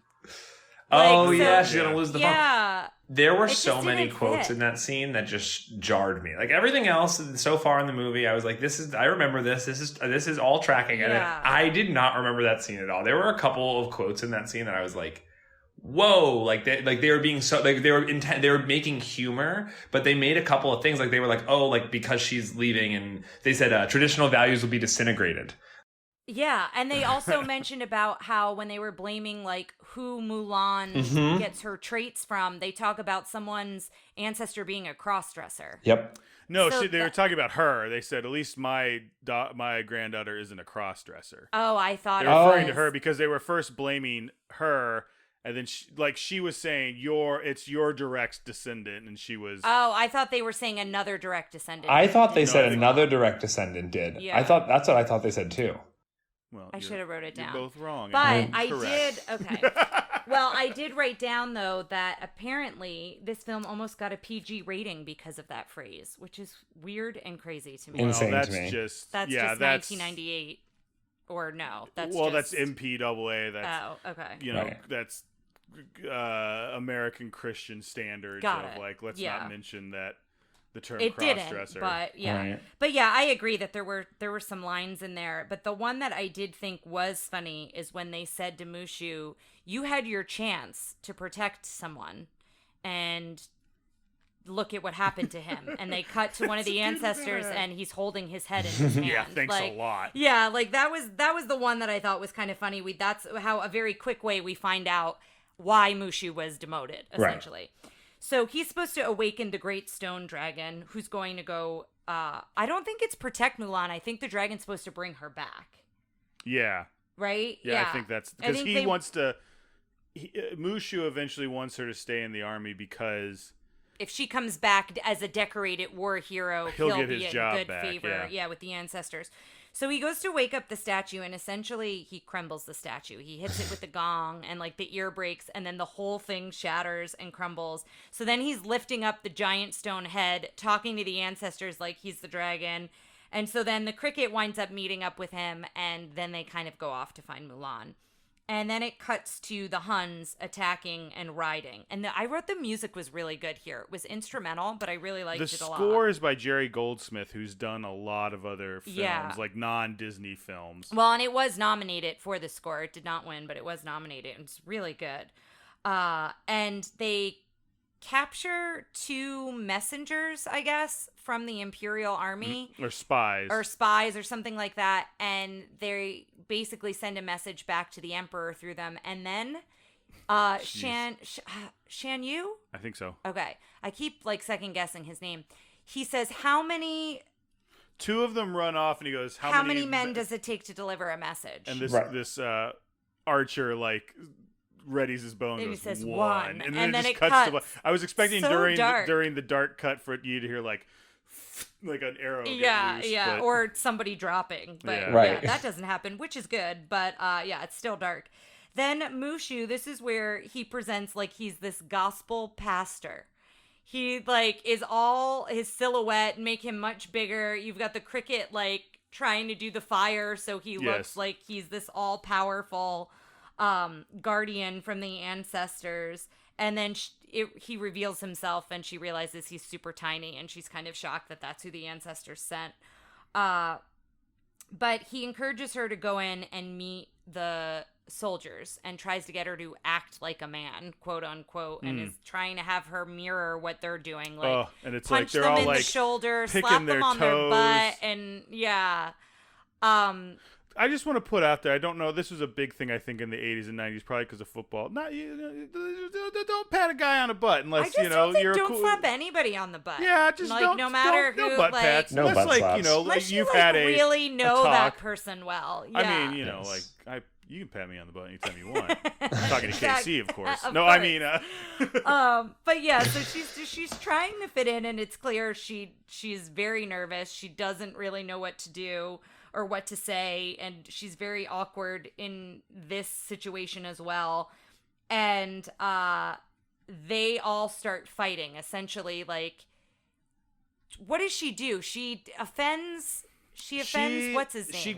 She punches him too hard, and he's like gonna punch him back, and she slaps him in the butt. That's what it is. Yeah, and he's like, and then she walks away, and Mushu says like, "Who you calling a chicken, you limp noodle?" Oh, that's A right. big fight breaks out, and then like everybody fights and spills fights. over the rice. Yeah, and then it cuts to we meet Shang. So while they're fighting, we meet Shang, and we find out he's being promoted to captain, and we find out that it's his father who's promoting him, and that he needs to stay and train these soldiers, and when they're ready, they can come join them in the fight. And the Emperor's Council, I already forgot his name, I should have wrote it down, but he stays behind with Shang to basically make sure that everything's going to plan, and he's going to write up this report. And it's very clear that he thinks Shang only got promoted to captain because it's his father. And he makes a comment that's like, I got my job on my own, so I'll be watching you. And then Chi Fu. And then they open the curtains.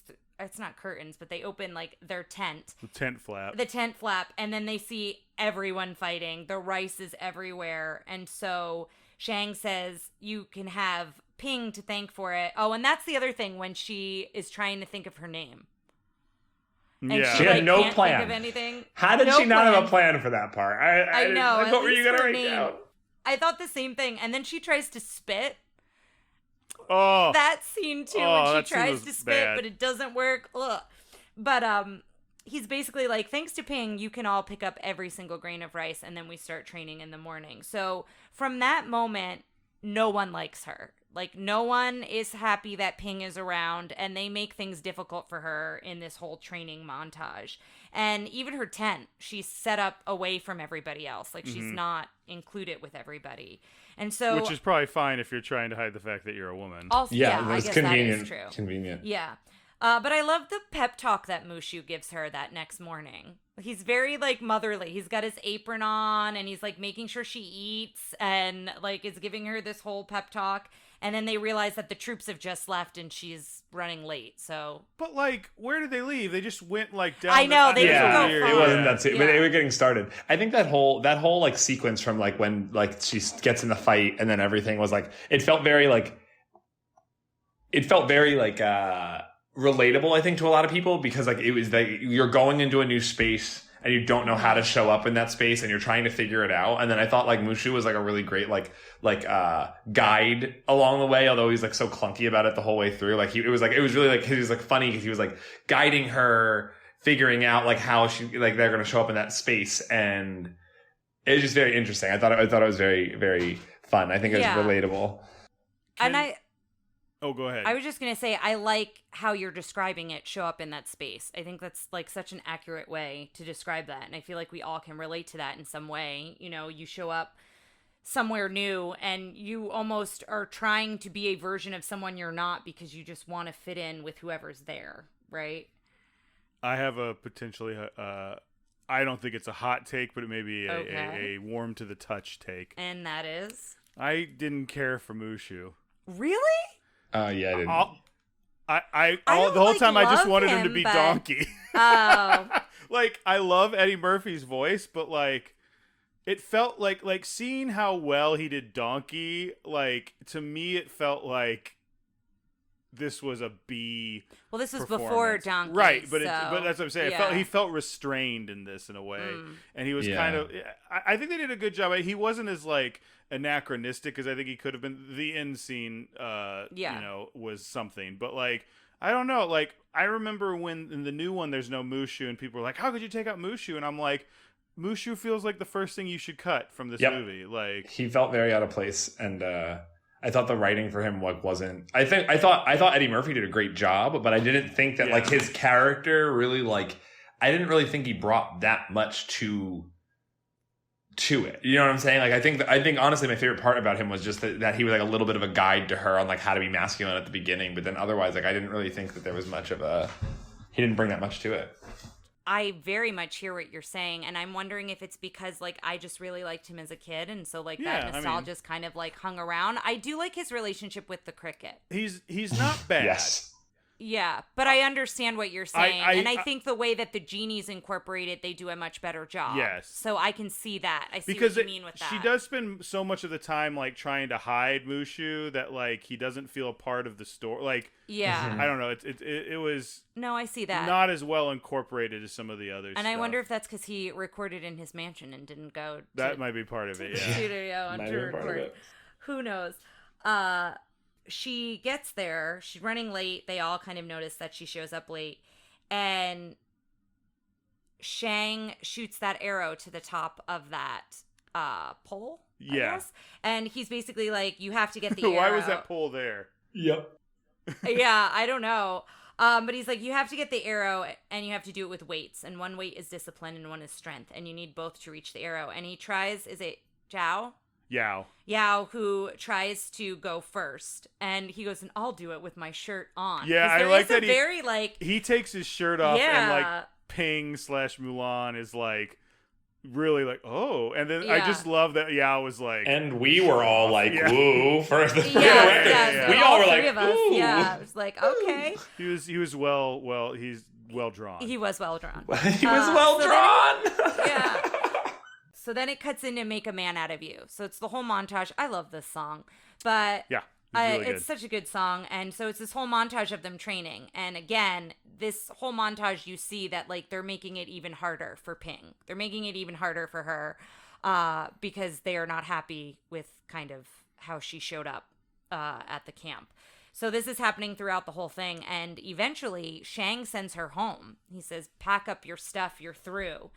And before she goes, she looks up at the arrow and she's determined. And so she gets the arrow. And I always get emotional. She uses the two weights to like cling together so she can kind of like lumberjack up. Yeah. Which was that the intention? Like someone needs to figure out how, or was the original intention like you got to be so strong you can do this with the weights? I think it's just however you can get up there, but you need strength and discipline. Well, I mean, but they all do that at the end of the movie.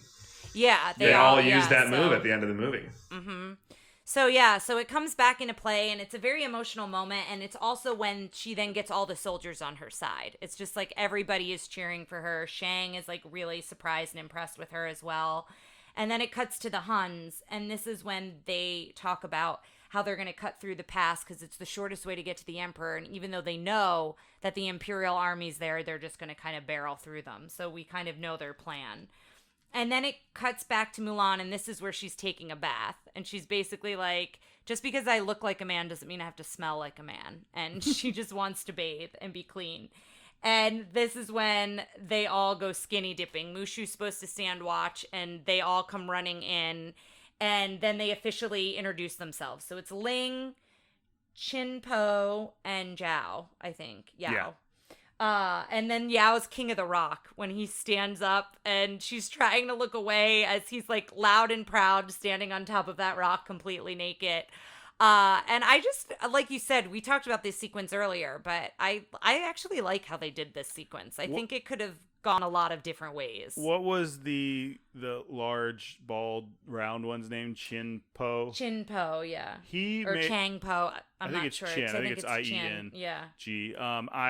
He was my favorite just because he's so strong. He's a gentle but giant. so gentle and so like hungry. I just liked him. He was. I liked all three of them a lot. I thought they were a fun trio. Yeah.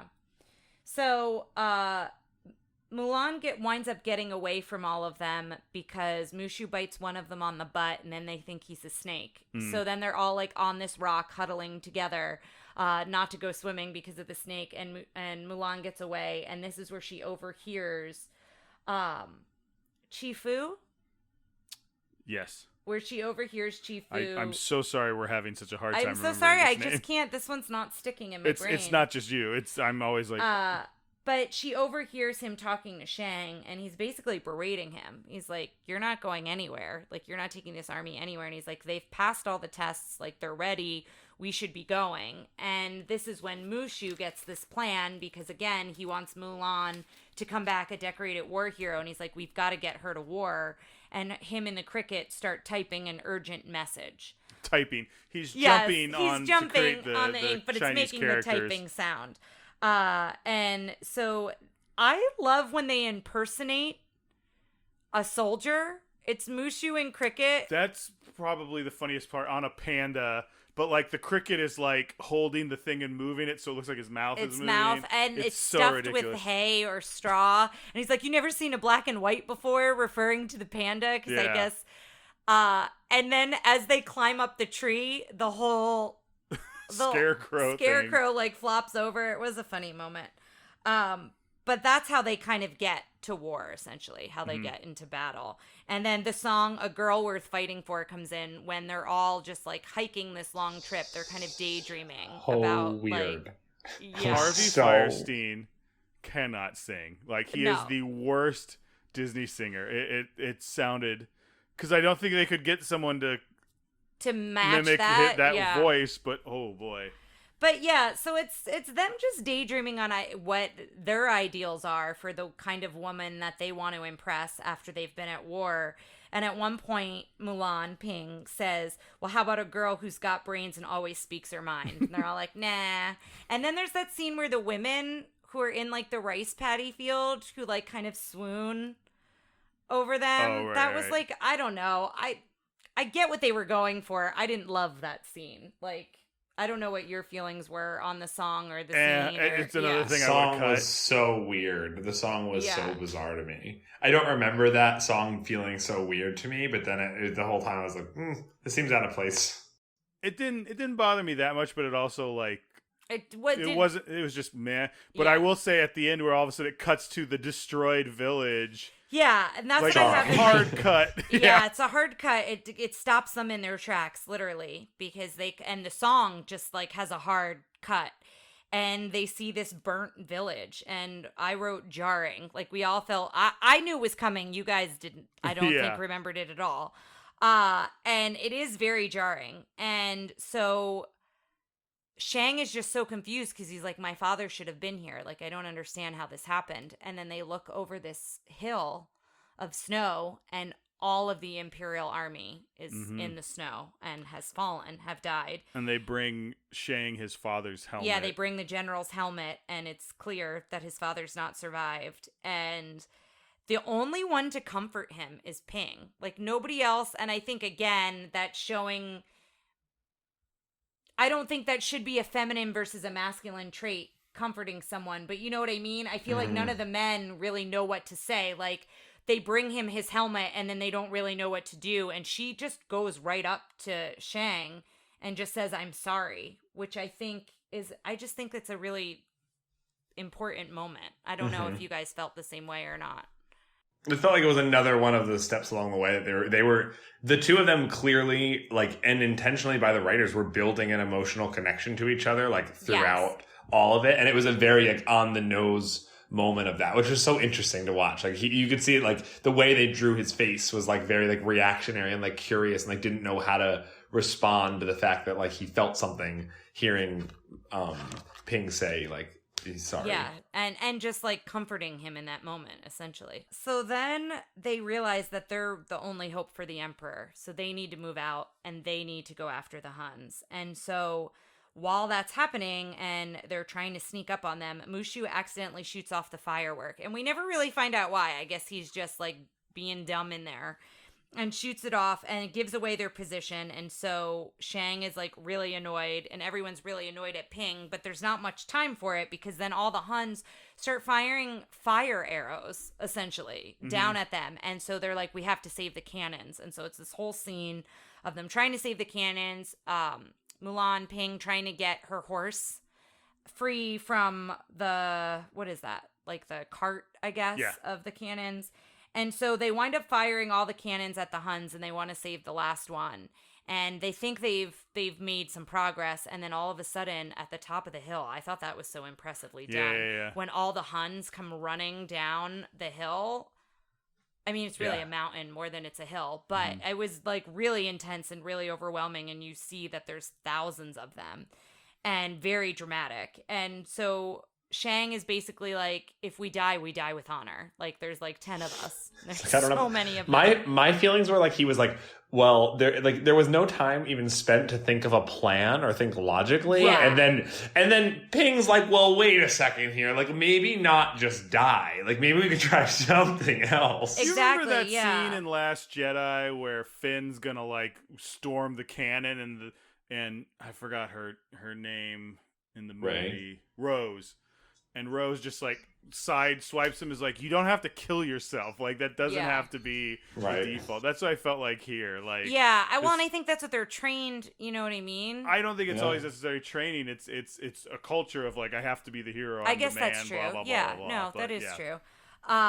But they want him. He wants them to aim the last cannon at Shang Yu, and Ping's like, no, don't aim at him, because she sees the reflection of the mountain in her sword, and she gets the idea for, we should shoot at that for the avalanche.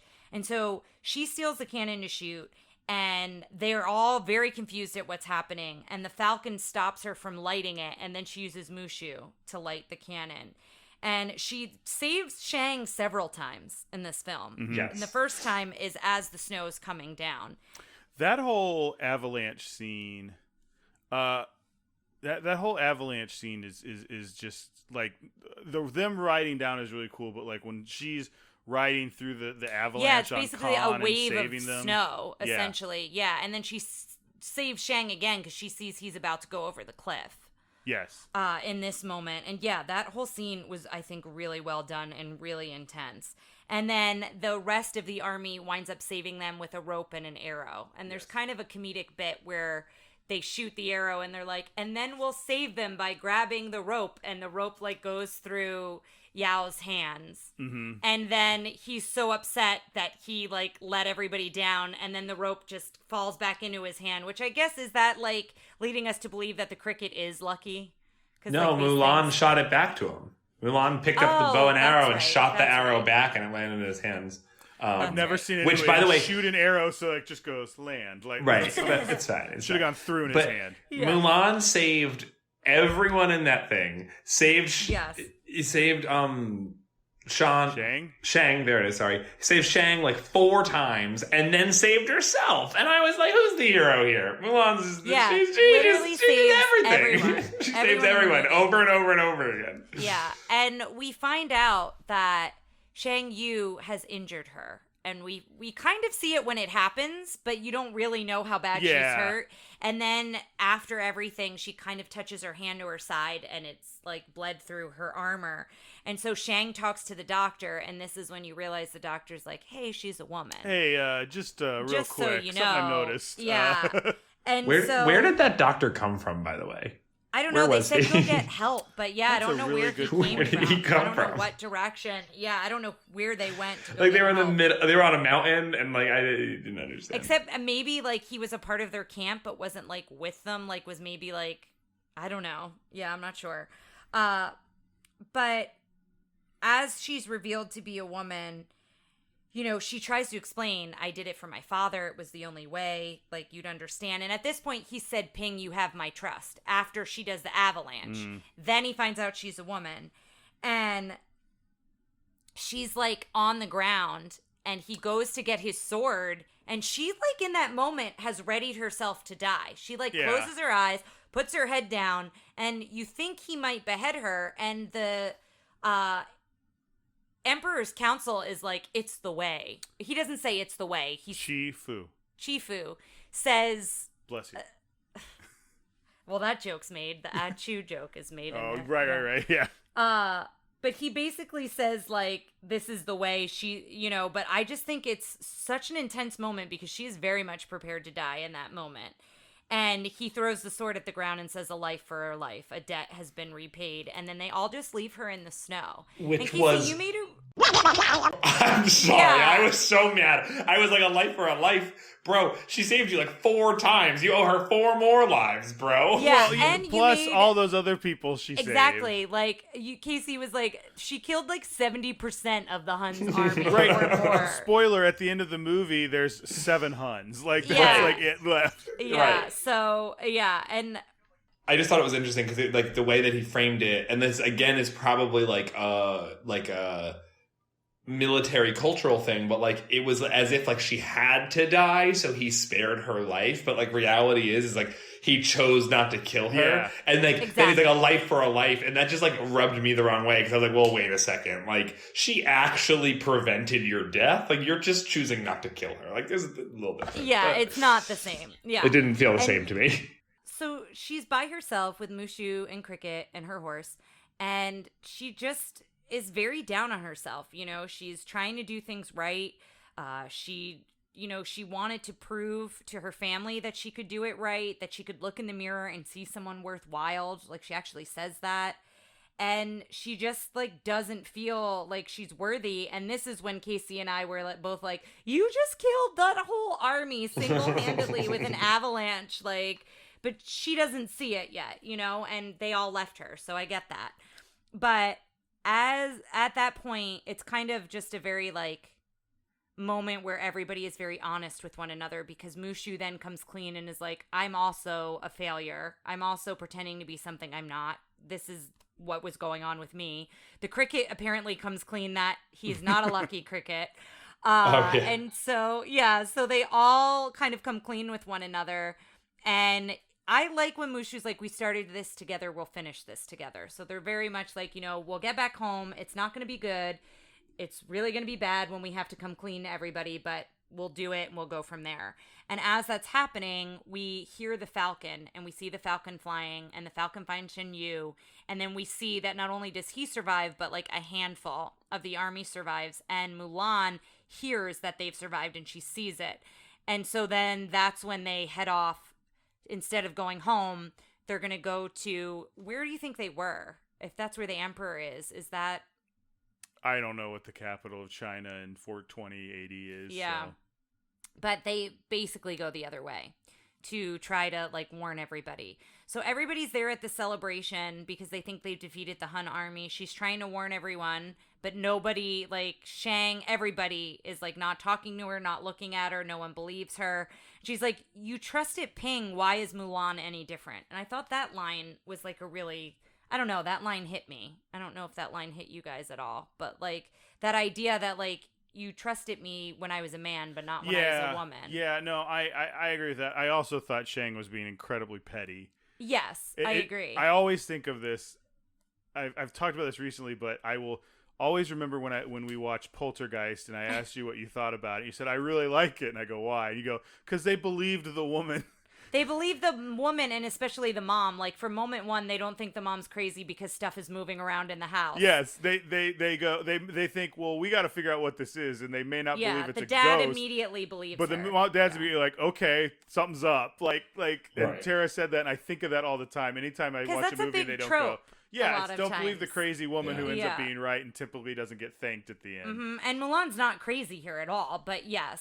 Well, him going, why should I believe you? It's like, because she's not just a like flat out lies about everything. And like she was saved your trying, life a lot. but she was trying to. The first lie was to save her dad. Yes. So her coming on being like, the Huns are here. Like, what advantage does that give her? You know, like, come on, man. Just like, why all you gotta do is stop this parade we threw at the last second. Yeah, like why would she lie about that? Yeah, exactly. I think another thing too, though, with that, like the feeling of like lying is like, I think that is often like that's a really like common like trope for like trans people. Like that is like the feeling of being like deceitful, right? And like that thing, like especially amongst men, like interacting with trans women, like that feeling of being lied to and then acting in a very like angry and irrational way, like is like a very like common thing that it just kind of like it was like the first thing I thought of when like it was like all of a sudden like she's like her entire existence was a lie and like everything like that, but like you can't look past just like a gender thing that like that's the only part that you're looking at, and like that like that resonated with me because like the lying thing was like very on the nose, and like they all like acted very irrationally and angry towards it. Yeah, no, very much so. So then she heads to the Emperor, and I think it's Mushu who's like, well, where are you going? She's like, I'm going to find someone who believes me. So she's convinced that she's like, I'm going to just let the Emperor know what's going on, and then he can decide what he wants to do.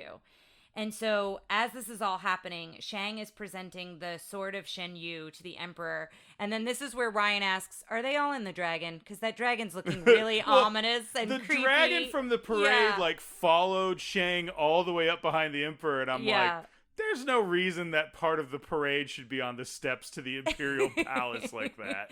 And so they are. But I love how we reveal where Shang Yu is. He's like one of the statues up on the roof. He's like a gargoyle. So we'll talk about this later, but he's got a lot of good like poses and entrances. Yeah. And Casey, you mentioned it too. He's very dramatic. So almost dramatic. Every single one of his entrances. And he's up on the roof. They're in the dragon. They capture the Emperor. And then Mulan has an idea because they're all trying to just break the door down. And she's like, they're never going to get to the Emperor in time. And so she has several of them dress as women. And then they climb the columns like they did when she got the arrow. So that's where that comes back into play. And so they basically try to distract the Huns when they get up there so they can get to the Emperor. And the Shang Yu wants the Emperor to bow to him. And I love the Emperor's line here. No matter how the wind howls, the mountain will not bow to it. He had a couple, I love that. Really he had a good couple lines. good lines. So that was one of them. And so Shang heads in to try to save him.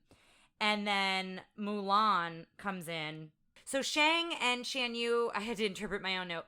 Shang and Shan Yu are fighting, and Shang goes down, and she basically distracts Shan Yu, and she pulls her hair back, and she's like, I took away your victory, not Shang. I'm the one who shot the cannon into the avalanche. Like, it's me that you want. You don't want him. So again, she's saving Shang here. Saved him again. 7 lives. Saving him again. And so she winds up getting his sword with her fan. I love that bit. So that was something they did because a fan is meant to be like feminine. Yeah. And she was able to disarm to him make it with into that a as weapon. A fan is also a weapon. A fan is a very like it's a weapon across a lot of different martial arts styles. And it's a very commonly used weapon. Actually, my sister, when we were in karate when we were little kids, my sister learned the fan. And it's like it's an iron fan. Yeah, I never noticed that in the movie until this time watching it. But yeah, an iron fan is like in Mortal Kombat uses fans. See, exactly. And it's all. I thought that was very interesting, but it is very feminine. It was very like I thought it was a very like good play that she was able to like use something feminine to stop a sword, which gives like very masculine vibes and like. To be able to like use it and to feel powerful in that moment using it in that way. Yeah. Right. And so she has a plan as this is all happening for Mushu to get like a giant firework. And so to blow up the bad guy. So she's definitely the first princess to actively murder the villain, yes, right? Yeah. I think so. Yeah, I think very much so. Because she has a plan. Not only...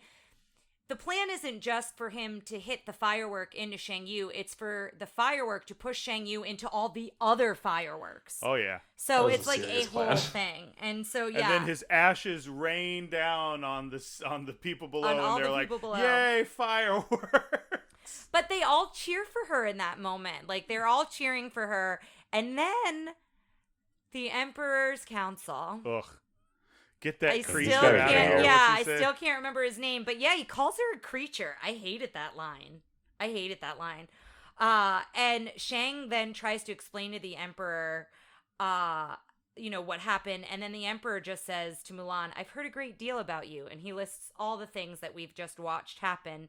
And then he says, "And you've saved us all." And the Emperor bows to her. And then we all... Well, this isn't when we all started crying, but it was a very, I love this scene, and it's the Return of the King, Lord of the Rings scene, where they start to bow to Aragorn. He's like, "We should bow to you," and they all bow to him. And the movie should have ended there, but it still goes on for another 20. well, we 25 did minutes. like the moment between her and her father. I'm talking so. about Return of the Oh, King, yeah, not yeah, yeah. Mulan. Mulan needed more, but that was. But Oh, yeah, yeah. but the I'm just whole... using this platform to voice my dissent against the multiple. That images. movie should have ended. Each one of those movies should have ended like an hour before they did. But irrelevant. Let's listen. Let's not get too. They're perfect up until then. I love. If you want to do a Lord of the Rings podcast, I'm here. That's all you There we two. go. I'll listen to it. But the entire country bows to her. Like, everyone bows to her. It is a very powerful, moment in the film. And he offers her to become a member of the council and basically gives her... what is his name, and why can't I remember it? Chi Fu. Because I want to keep saying Fi Chu, Yeah. but then I remember Chi Fu because I remember there's that Chinese restaurant near us called Mama Fu's. So it helps me remember that his last name is Fu, and then his Chi Fu.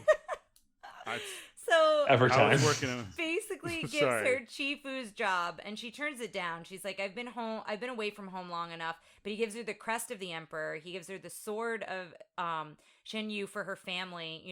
This is so your family knows what... The crest is so your family knows what you've done. Mm-hmm. The sword is so the world knows what you've done to save China. And she hugs him. And I love that she hugs him, and then everyone's like, "Can she do that? Is she allowed to hug the Yeah. Emperor?" Don't think you're I supposed think to they hug the call. Emperor I in think China. they called her he there. I think Did they? and I noticed it. I know. I don't remember which one of the three It was Yao. warriors. He said, "Can he do that?" At least I think. I'm not positive, but I noted it. I was like, huh. Yeah. Like, it was interesting.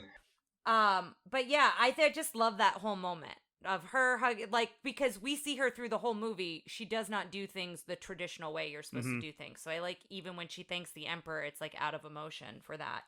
And then I love that the Emperor, Shang is really awkward and clumsy with Mulan and love just how lets her awkward leave. Shang is. Yeah, and he lets her leave. Because again, it goes back to he's more comfortable with her as a man. Yes. Yep.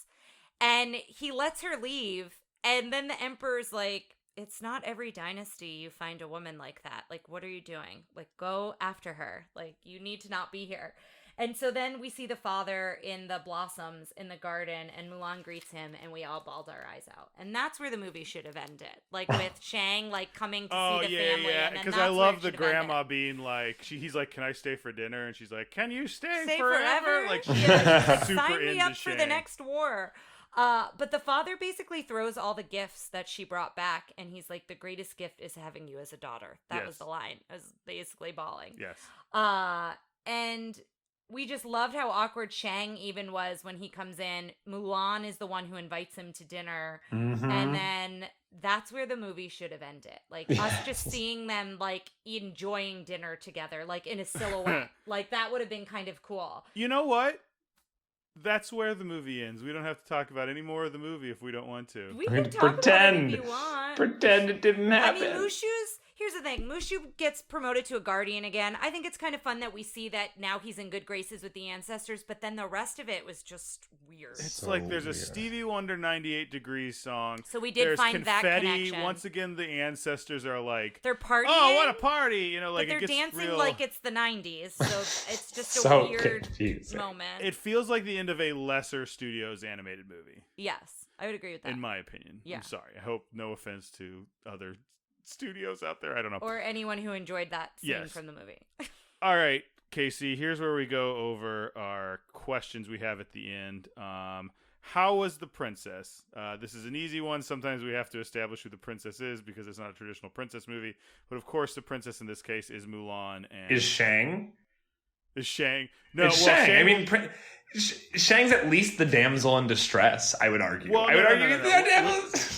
When we say the princess and the prince, it's the princess is our main protagonist. So like Aladdin was the princess of In Aladdin, even though I didn't know that. Yes, Okay, yes, I that's how we apologize. do it I here. apologize. Oh, So- no, that's fine. Mulan is the princess. Yeah, because she's the main protagonist. She's Yes. great. I think you made a very good point. She's definitely a huge step forward for princesses at this time, and I think a real like prototype for the ones to come after this.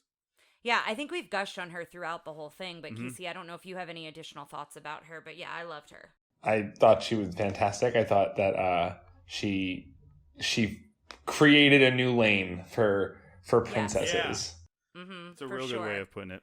The other thing I was going to say is I really like Mulan as Ping. I don't know if we also want to talk about her as Ping. You know, I mean, Yeah. I mean, I don't know that we want to divide it. I mean, Yeah, because that is I think her. it's the same but thing, yeah, but- I don't know if I'm doing a disservice by saying it like that, but I think there's Ping who she is when she's trying to like I'm a man, but when she's just being herself and she's being a good soldier. it's feels- neither one or the yeah. other. It's her. Yeah. No, I agree with that. I think that also just speaks to like the way gender presents itself in its like what you're expected to do and like societally and stuff, and like how like Mulan and Ping were so different at the beginning of the movie, but by the end of the movie they were basically the same. I mean, they were always the same person, but they were basically like there wasn't much differences between their mannerisms and their existence and like the way they were acting, because like Yes. like they became more comfortable with themselves. And like I think that talking about, you know, I think like it's almost like talking about Mulan without talking about Ping though is like doing a little bit of a disservice. So I think like although I think it's one Fair, character, okay. one human, but like it is like, you know, they are the princess, if you will, of this Right. of the story, it feels to me.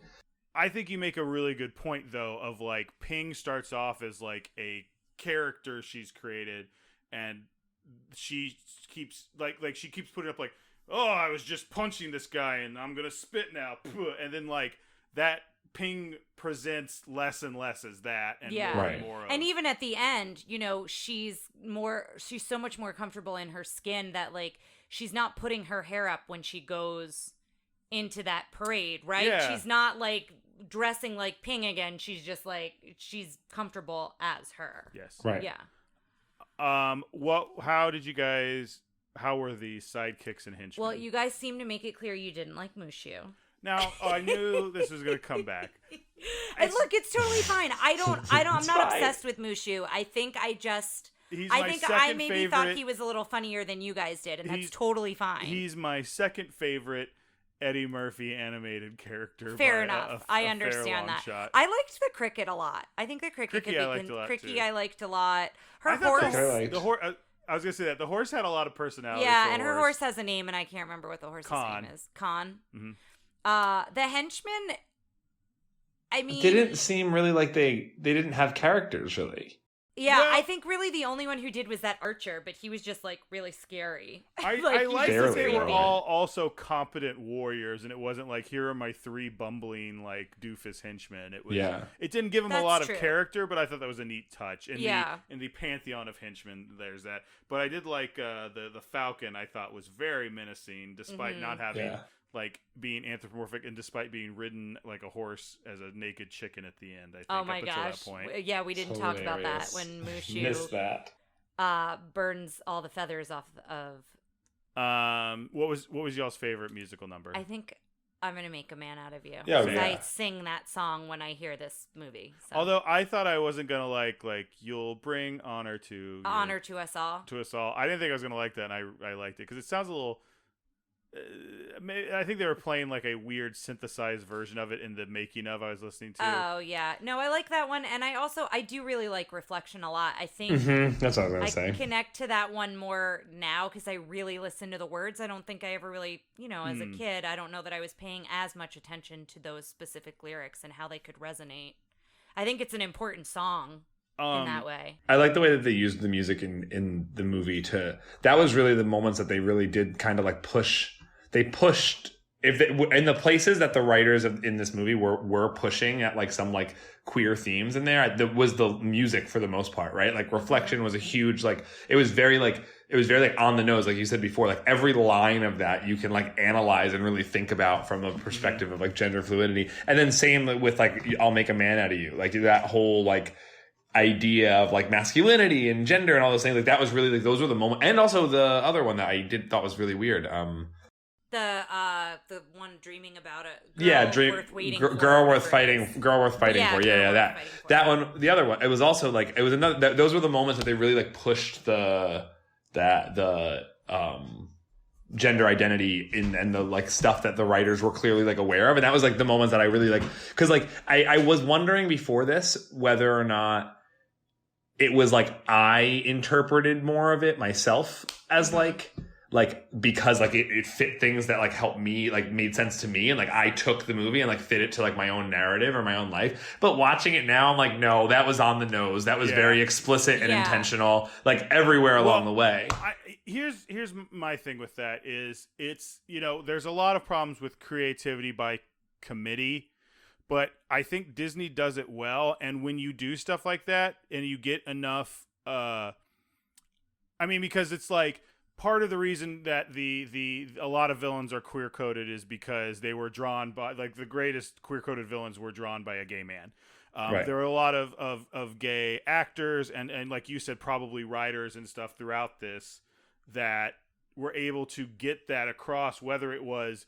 This is the planned when they pitched it to Michael Eisner idea for it. They were able to go, well, I can put my experience in here and I can do this performance which resonates with people, blah blah blah. And I think creativity sometimes by committee allows for elements to be created that make a story more appealing, like in different ways that not every I'm starting to see it a lot more with this Disney, since we that the idea of the queer representation in Disney was brought to me. I'm starting to see it more and see what they're doing. Like it allows for the story to be retold in many different ways. But I do agree with you that I think there were a lot of elements that shone through very obviously here. Yeah. And I think it's interesting too, because like to your point though about like it being so many people. Like I know you said before there were like 700 animators on it. I'm like sure there's like a ton of writers on it and stuff. Like I think it's interesting to think about how they like push within the system that they were in, right? Because it wasn't obviously like booked to be this like queer icon movie, but it kind of like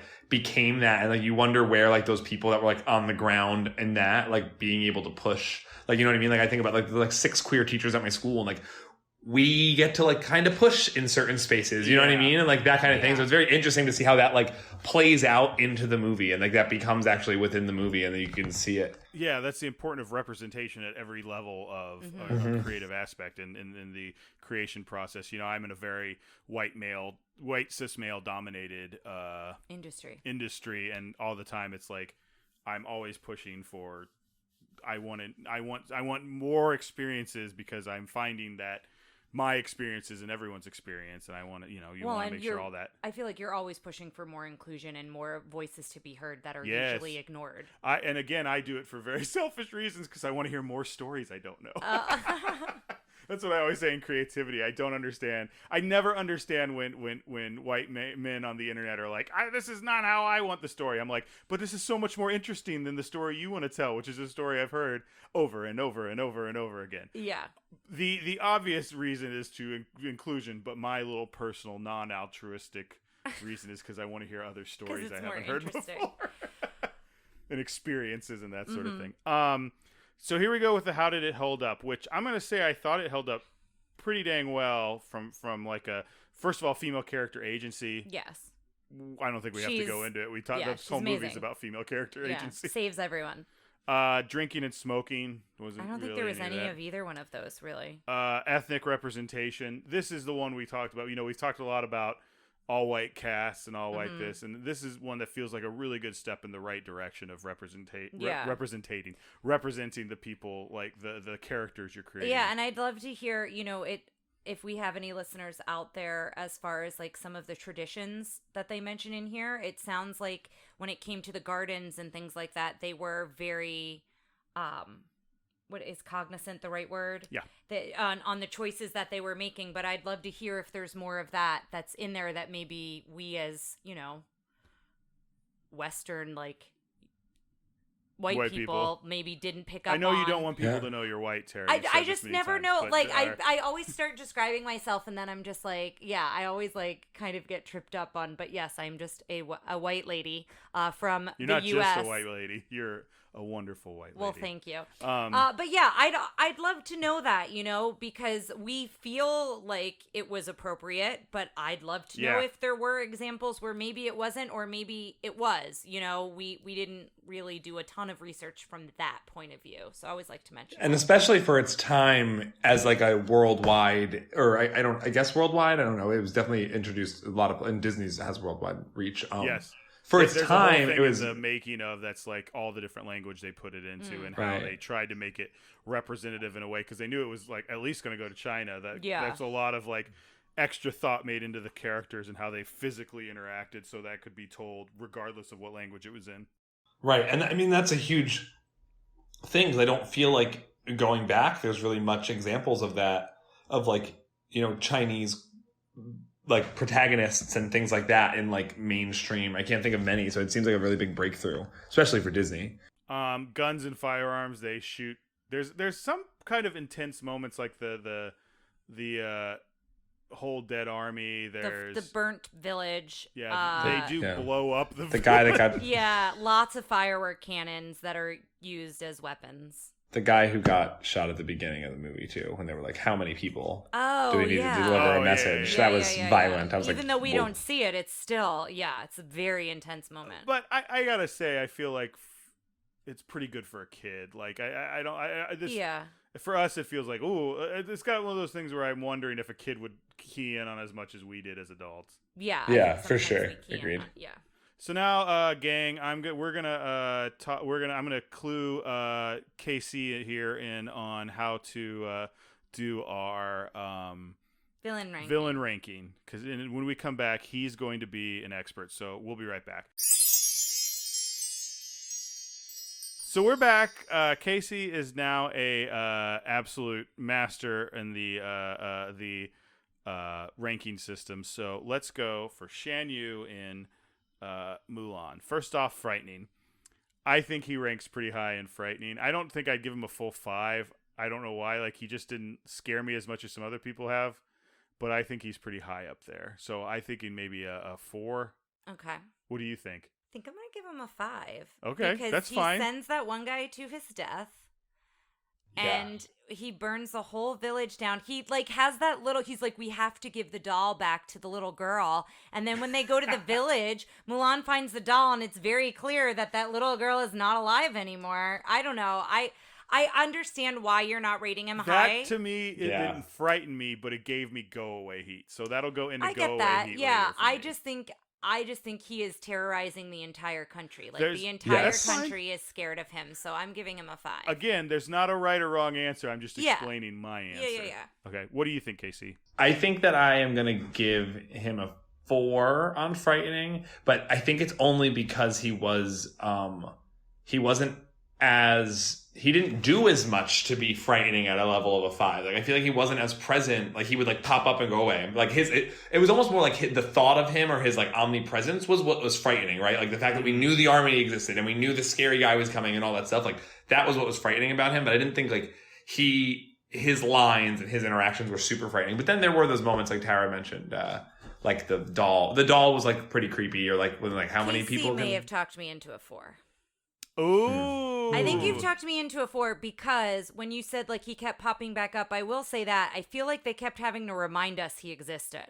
Yes. Like there were a couple cuts that like didn't feel as natural, that it was like, hey, remember, he's still here, it's still a thing. I think he was designed to be frightening, but I don't think he quite achieved it. No, I agree with you guys the more I've heard you talk through it. Funny. 1. He's not funny at all. Doesn't do anything funny. Fierce. So I don't think he had the type of energy that like the evil queen or Ursula did, but he had a solid 3, maybe a 2 or a 3 to me. You say no? I fundamentally disagree. I'm going like 4 on Fierce. I thought when he at least a 4. I'm honestly leaning towards a 5. I thought he was so fierce. I thought there were moments he like showed up at the beginning of the movie and he like just like climbed up that thing and was like at him, and then he like showed up on the thing and was like crouching and like looking over when he was like on top of the building like a gargoyle. Yes, and he comes down. I'm with you. I'm giving him a 4. I was actually surprised, Ryan, you gave him such a low one. He's so dramatic. So dramatic. When they're up at the top of that mountain and it's like him looking out over everyone and then thousands of people behind him come out. It is a very different fierceness from some of the ones I would we've agree rated with high that. before. Yeah, I would agree with that, but I think he has this air about him. He knows how big and intimidating he is, and I think he uses that. And it wasn't like drag queen energy style fierce, but it was more like dominance kind of fierce. Yes, like it was very like there's a definite presence there. Okay. Effectiveness. I want to rank him. I don't think he's a 5 because I don't think he didn't kill the Emperor, but I think he's pretty high up there because he got into the walls. He captured the Emperor. Not only did he get in, but he was like up on top of the building, like, "How's it going, China?" Like, and while the rest of his dudes were inside the dragon. Yeah, and that was not his plan. Let's remember that was not his plan. Right. His plan was to roll up with thousands of people. Yeah, he was able to take over the Imperial Palace with like a handful of dudes. Yeah. I'm going to give him a 4. And he killed the entire army. Yes. Besides the little crew they had. Like, he, like, laid out that whole army. So, yeah, I definitely think effectiveness 4. Yeah, I'm going to give him a 4. I feel like my effectiveness lately, I've been willy-nilly with my 5s, so. Design. I thought he had a really cool design. I don't think it was the best one I've seen, but I'd say probably a 3 or a 4. I thought he was very interesting looking. He was drawn very differently from the rest of the characters in the film, and he was like 3 times the size of everyone in the film, which I found was unique and interesting. I wasn't obsessed with his look, but I didn't like not care for it. I think I'll give him a 3 because there were some things I liked about it. Same, Casey? I think a 3. I think or maybe a 4. I'm gonna go with a 4. Because I thought that the conjunction with like the bird was awesome, and like I thought like that was I thought like his presence and the way that like he appeared and like the sound effects and those kinds of things were like really interesting. Or like even like the way that like the song ended when we showed up to the burned down village, like, and it was like very shocking, and like he shocked, like the shock factor was there and stuff. Like I thought that kind of goes in like the design of how they like made his character exist, because like his character was more than just the way he showed up on screen, right? He was like, his presence was part like an ever-present character in the show, in the movie, I guess. Yes. I will say this is mostly just his like his design, like his just graphics. Yeah. Then I'll give like him maybe his I'll voice, go back to or if they did anything like that, but like I think it's just more of like all the stuff they did before he like. Right, so I think we're 3s across the board on that. 3s across the board then. Okay. Go away heat. Now, I know I said that I was going to give him some go-away heat for the stuff he did, but he's not going to get a lot of go-away heat from me because, like I said, it was, I don't know, I think I'm going to give him a 2. I'm a little bit close to, I think it's a hard 2, leaning towards a 3 because, as you did point out, he probably murdered that girl. Yeah, we don't ever see that girl, but yeah, I think I just got to go with my gut, not what I'm thinking of in the background. He's more intense.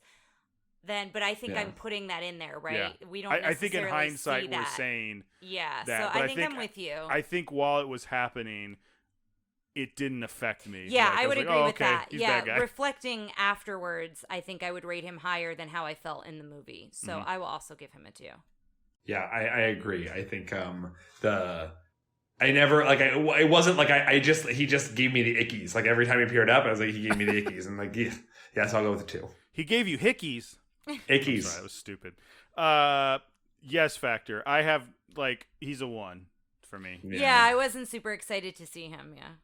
Like, for some reason, he just doesn't gel in the way a lot of other Disney villains do. I think he's an interesting villain, but, like, you put him up against a Gaston or a Jafar or anything, he's not going to come out. Okay, so his number, he gets an 18.7. Okay. Which puts him... he is 26th. So where's that? He is one above the Coachman from Pinocchio, and one below Man from Bambi, which I think makes sense after we kept saying that he was like a presence. Yeah. Which is kind of how Man feels in Bambi. So yeah, because you don't ever see Man. It does put him above Prince John, which is BS. That Ryan's always looking for that. Yeah, so I think he's in pretty good company. I think he's in good company there. Casey, thank you so much for doing this with us. We really appreciate you coming out. We ask our guests at the end of every episode to plug something, whether that's a personal project you've got or some piece of media you've been enjoying during the pandemic or recently, or just a general sentiment you want to put out there in the world. Please feel free to plug away. So I think my plug would be just, across the country right now, we are seeing a lot of anti-trans legislation coming up in states all over the place, including Texas, where my good friends Brian and Tara live. I know an organization that is in the front on the front lines of that is a human rights campaign. It's a national organization in the United States that does a lot of fights for LGBTQ plus equality. I highly encourage people donating to the human rights campaign. They are a wonderful organization, and they've been funding a lot of legal battles to stop the progression of these anti-trans bills. And just, watching the movie Mulan there are so many themes around gender and themes around those things, and like so many people enjoy that movie but then want to try to legislate people's bodies and those things. So I just think that being mindful of the fact that the themes in this movie have very real implications for people in the world, and that fight still goes on today. We can still enjoy this movie, but also remember that the fight for gender inclusion and stuff is real. Awesome, dude. Well, thanks. Check that out, guys. And our next movie coming up is Tarzan. So until then, we'll see you around. Thanks for listening to Tara and Ryan's Princess Diaries. If you want to tell us your favorite Disney villain and why it's Gaston, send us an email at trprincessdiaries@gmail.com. Or you can send a tweet about how great Maleficent is to @TRPDiaries. Check out our Facebook group by searching for Tara and Ryan's Princess Diaries. Tara and Ryan's Princess Diaries are available on iTunes, Stitcher, Spotify, Overcast, and many more. Wherever you hear us, please be our knight in shining armor and give us a 5-star review. Thanks again, and until next time, remember to always live happily ever after.